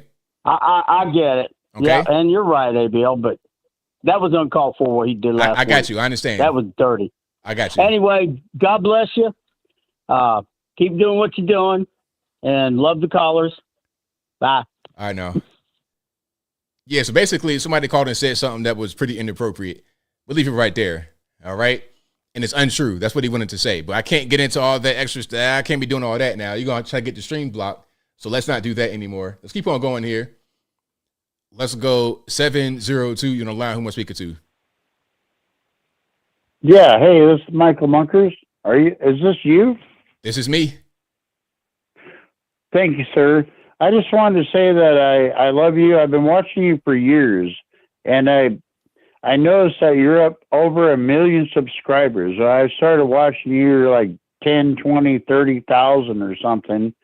And it just shows that people are waking up, not woke up, but they're waking up and they're looking for the truth. And I appreciate you. I appreciate you giving out information to people. Well, thank you for that. I really appreciate you. It means a lot to me. It's just cool to watch you, man. It's cool to see you grow. Right on, man. I really appreciate you for being here, being a lifer. Waking up. Thank you. Not woke up, but they're waking up.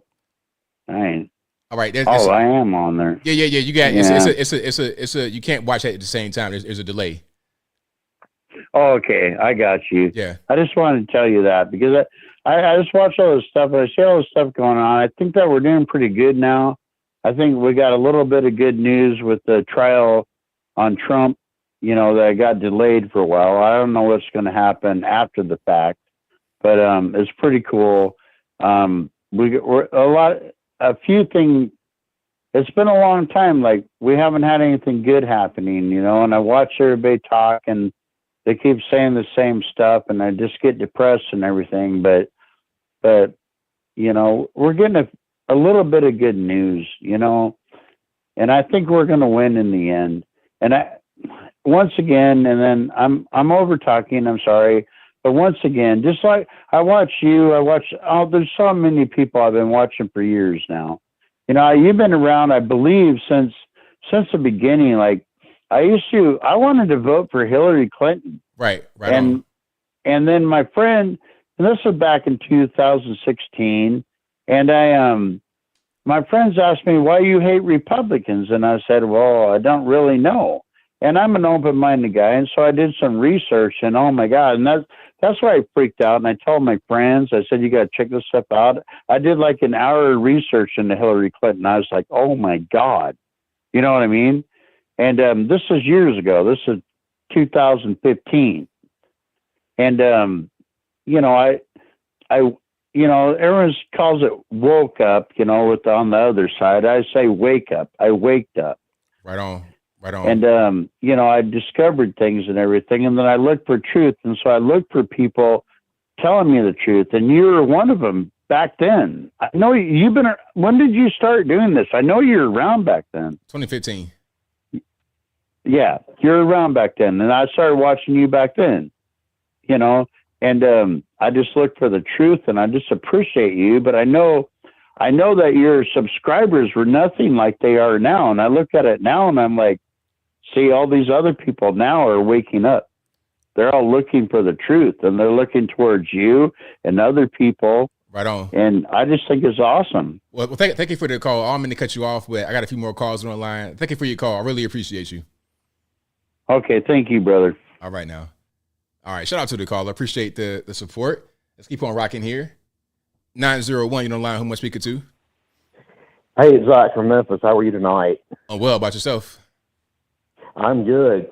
I was just wondering if you'd seen the what happened on B. Tatum's channel where he did a video where the Turkish lawmaker was declaring that Israel was going to suffer the wrath of Allah, and then immediately dropped dead right there on the floor. Is he dead, or did he die, or did he have like a heart attack? No, he had a heart attack and died. Oh, okay. Yeah, I didn't see the whole thing. Yeah.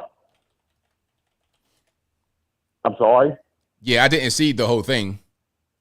Yeah, it was pretty crazy. I was just like, and then, it was, I'll put it this way, it kind of restored my faith. I'll put it that way, because that was the wildest thing I've ever seen in my life. I mean, I don't know if it was just somebody upstairs had enough or what the deal was, but definitely check it out if you get a chance. Yeah, I'll check it out and see what's going on with it for sure. All right, very good. Well, y'all have a good night. Thank you for taking my call. All right, thank you for the call, man. Appreciate you. Yep. All right, so let me see. He had a heart attack, but he didn't die. He's just in serious condition. So, I mean, hey, it is what it is. I don't even want to get into that because people are going to get offended. Oh, ABL, I ain't going to get into it, but he's not dead. All right, let's keep on going here. Who am I speaking to? 757, you're on the line. Yes, sir, ABL. This is Juvenile from your chat. But I just wanted to make it quick tonight. Just give you all praises and thanks for everything that you've done for our community. All the information that you've put out over the years allow individuals to have a platform for communication. I will say that, things are hidden in plain sight. We won't get too deep down the rabbit hole, but if people do their due diligence, it'll all come to the surface. But again, I just wanted to thank you for everything that you do and, just continue to push on, Somebody's got to continue to fight the good fight. Thank you and have a blessed one and Merry Christmas. Thank you for the call, man. Merry Christmas to you. All right. Great call. Shout out to him. Okay, so I'll pull up the article right quick about the Turkish he's a Turkish MP, member of parliament, not the prime minister or anything like that, or the president. It wasn't Erdogan. It wasn't him. If it was him, you would know. Now, it says, video, Turkish MP says Israel won't escape wrath of Allah, then suffers heart attack. Hassan Bitmez was delivering an address at the General Assembly of the Turkish parliament when he collapsed at the podium. All right, so that's something right there. That's crazy with the feet up. That's nuts. He's attended to. He lies on the floor. So he collapsed a heart attack on Tuesday at the end of a live stream parliamentary speech in which he said Israel wouldn't be able to escape the wrath of Allah. The incident was reported in Times of Israel. And let me see about his condition. I could play it right quick. It won't maximize, but it'll just play right here. Allah'ın gazabından kurtulamayacaksınız. Hepinizi saygıyla selamlıyorum. So, and that's it right there. Bir right on over. Now it's weird how normally when somebody falls like that, like over the past couple of years, when somebody will fall like that, oh, is he vaxxed? That'd be the question. But now it's what he was saying that made it happen. So it's always something, ain't it? But yeah, he's hospitalized and the condition was extremely critical and serious. He might die, but he's not dead. And that's just what it is. All right, let's keep on going. Let's go to who am I speaking to? 347. Oh my God. Hi, Livia. I didn't expect to actually get you. Well, you got on. You got through. How are you? I'm good. This is Monique Price. Hey, Monique Price. What's going on? And my sister's here with me, too. We're both huge fans of your show. I feel my heart jumping out of my mouth. We weren't expecting you at all. Last night, I actually listened to one of Tucker's old shows. I think maybe from a couple of days ago, where Alex Jones was on.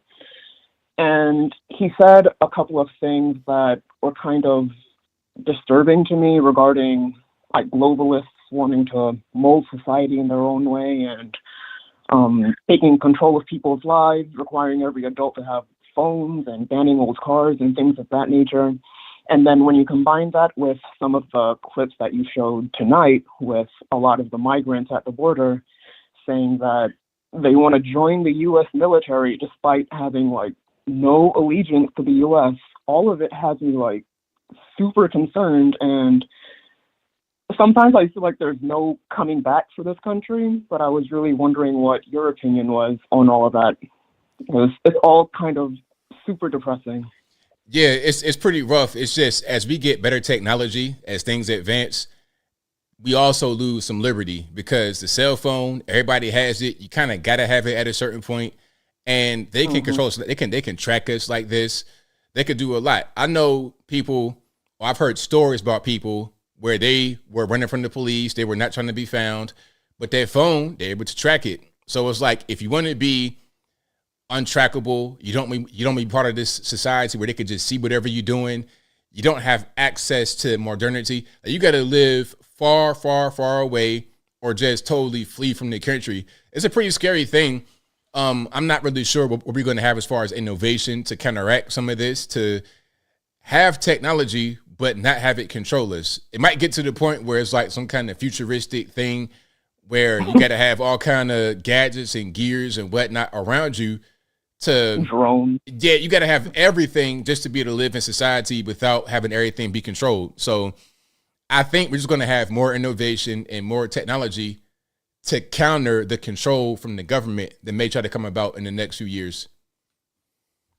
And to that same point, he also mentioned that the people who flee to the more remote areas of the country, that they're not going to be safe either, because then the message will be that it's those people in the middle of the country who are the reasons why you guys are all suffering. Let's go get them. And that's like, that's something else that has me concerned. Like, am I going to have to flee back to Jamaica or something? It's something that's it's something that I don't want to think about, but still it's still heavy on my mind. I mean, I totally understand, because I'm thinking the same thing. Like, if it gets out of control, it's like, where do you have anywhere to hide in the USA? I mean, you still got a lot of mountain guys off the grid doing their thing, but with technology, you might be able to find them as well. Like you said, might go to Jamaica, go up in the mountains and live up there away from society, and they can't find you. Yeah. Well, yeah, I think that's all I really had to bring up. That's the only thing that's really on my mind. We're both huge fans of your show. Again, I still can't believe that I'm really talking to you. It's really an honor. Well, thank you. I appreciate y'all. Thank y'all for supporting. I really, really do appreciate you. All right. Thank you. All right. Bye. All right now. Thank y'all. Bye. All right. Shout out to Monique Price and friend for calling. I appreciate y'all for being supporters of the show. I really, really do. So thank y'all. Let's keep on rocking here. Let's go 260. You're on the line. Who am I speaking to? Hey, this is David. How you doing? It's all good, boss. What's happening? It's all good. I missed a lot of the show, but it's good catching up. I gotta mute you on the other hand, like with the headset. Yeah. Okay. No, I've always enjoyed like watching your show. I've been a follower probably like about like a year or two at this point. You talk a lot of the same notes like I hit on. I appreciate your work, what you do, man. Like for real. Thank you, man. Appreciate that. Yeah. So what's new with you, man? Like, how's it going? Everything's good, man. You know, I'm just doing my thing, just doing the show. Yeah. Fair enough. I thought I'd just like call in real quick, shout out everybody else, you know, to ABL, to the chat. Much love to all y'all. Like, I know we're going through all this together, you know what I mean? Like, it's kind of like we're a family in itself. But like, just push through, like, and just like look to the positive. That's all I can say to it. Right on, man. After that, like, I'll get off here. I'll let somebody else hop on. I just want to say that. Thank you for the call, man. Appreciate you. Thank you. Later. All right. Shout out to the caller. Let's keep on going here. Let's go 813, you know, line. Who am I speaking to? This is Mike from Tampa, Florida. All right, man. What's going on? Not too much. Right on. Hey, I was just wondering, man, you know, that actor that came down here from Ukraine, like when they come and ask for all this money, how do they really spend it?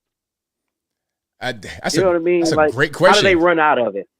That's Where's the invoices for everything that's been spent and bought, and you know, where's the trail at? I would love to see that, because I know one thing they did was come out and say, well, there was a guy in government who stole $1 billion.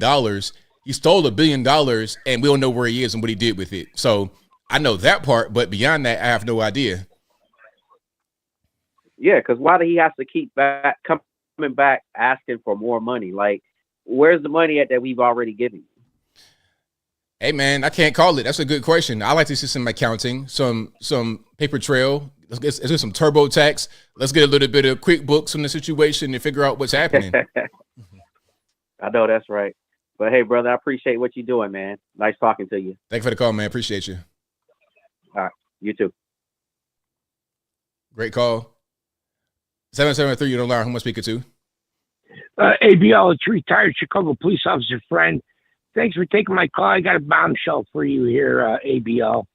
And once again, kudos to you, because just like you suspected what might happen is now happening here in Chicago and the state of Illinois, and it will be coming to a state near you. It's only because Illinois with Governor J.P. Pritzker and Chicago with Mayor Brandon Johnson, it's a sanctuary state as well as a sanctuary city.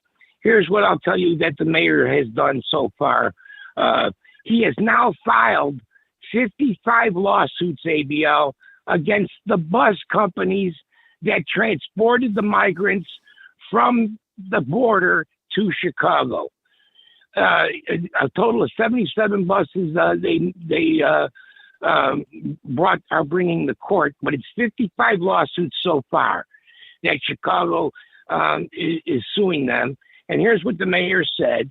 He said he claims that rogue, uncoordinated buses are endangering the lives of migrants, and the bus companies should be held responsible. How ridiculous is that? Shooting the messenger. Maybe we should sue ourselves as a city if any migrants used our public transportation. It's ridiculous. But here's the bombshell that I was really talking about, ABL. J.B. Pritzker in the state of Illinois, starting January 1st, so, next month, there's 150 new laws that are coming into law in Illinois. So this is going to be coming to a place near you. Of course, I'm not going to read 150. I'll read about 5. Non-citizen immigrants. Already they're softening the language. Instead of saying illegal aliens or illegals, non-citizen immigrants. Give me 1 second, because I want to get the quote right. Non-citizen immigrants who have work permits will be eligible to become police officers in Illinois. Wow. So that's number one. That's one of the laws. And here's the thing, ABL. This happened, I'm old enough, this happened in the early 1980s in Dade County in Miami. What happened was, because of the cocaine during the early 80s, the late 70s, early 80s, Miami became a hub and became super dangerous. And it was no longer worth it for people to go into law enforcement. Plus, a lot of experienced law enforcement people in Miami were able to get jobs in other states that was way less dangerous and paid more money. So what happened was they lowered the standards to get people to become policemen in Dade County. And what happened? What happened was they didn't do the background checks and go through the vetting that you have to go through. I went through, I can't tell you how many hours and hours of background checks and interviews and all this stuff because they're giving you a badge and a gun and they're setting you out into society. So you have to really do your homework. Otherwise, you're going to get former gangbangers. You're going to get corrupt people. That's what happens. And a few of those do get through, and they get on the news. You know, people that are taking drug money or helping drug dealers or selling drugs themselves or whatever they're doing. So that's going to change. Non-citizen immigrants who have work permits will be eligible to become police officers. Here's another one, ABL. You'll love this. Non-citizen immigrants can get a standardized driver's license replacing their current visitor's driver's license. So essentially what we're doing there is our state is now giving the necessary documentation for them to vote. They're going to have a standard license. When you ask to see somebody's license, I don't ask, when I stop you, ABL, or even if I stop a Spanish guy with a heavy Spanish accent how he speaks English, I don't ask, are you a citizen? I ask, let me see your license. We are now giving them the documentation to emigrate here illegally and put the vote in their hands, more importantly. That's what that law is going to do. That starts January 1st in Illinois. So they're giving you the documentation. And then there's others, ABL, that don't deal with the migrants, but deal with crime. Youthful offenders under 21. I love how they say that, youthful offenders, like they're so carefree. But youthful offenders under the age of 21 can no longer be given a life sentence without the possibility of parole. And how do you like that? No one under 21 can be given a life sentence without the possibility of parole. So now, look what we're doing with that. Ridiculous. When they kill your loved one. Right. Anyone sentenced to life in prison who has served more than 40 years automatically becomes eligible for parole. So now you got life in prison without the possibility of parole. And by the way, ABL, I made an arrest like that. It's one of my biggest arrests, was where the guy got 50 years without the possibility of parole. So that's a 45-year-old man who murdered somebody and went to prison for 50 years. That's pretty much a life sentence. Right. But now this man's family has to go every year to make sure that he doesn't fall through the cracks and get out to be able to live his life after killing their loved one. So that's another law that they did. Be patient with me. There's only one more. Now, with landlords will be required to rent or sell property to undocumented migrants, which means now if you want to rent your place, you are required to consider them. So you can't do a credit check, a background check, because nobody knows, they're not from this country. Right.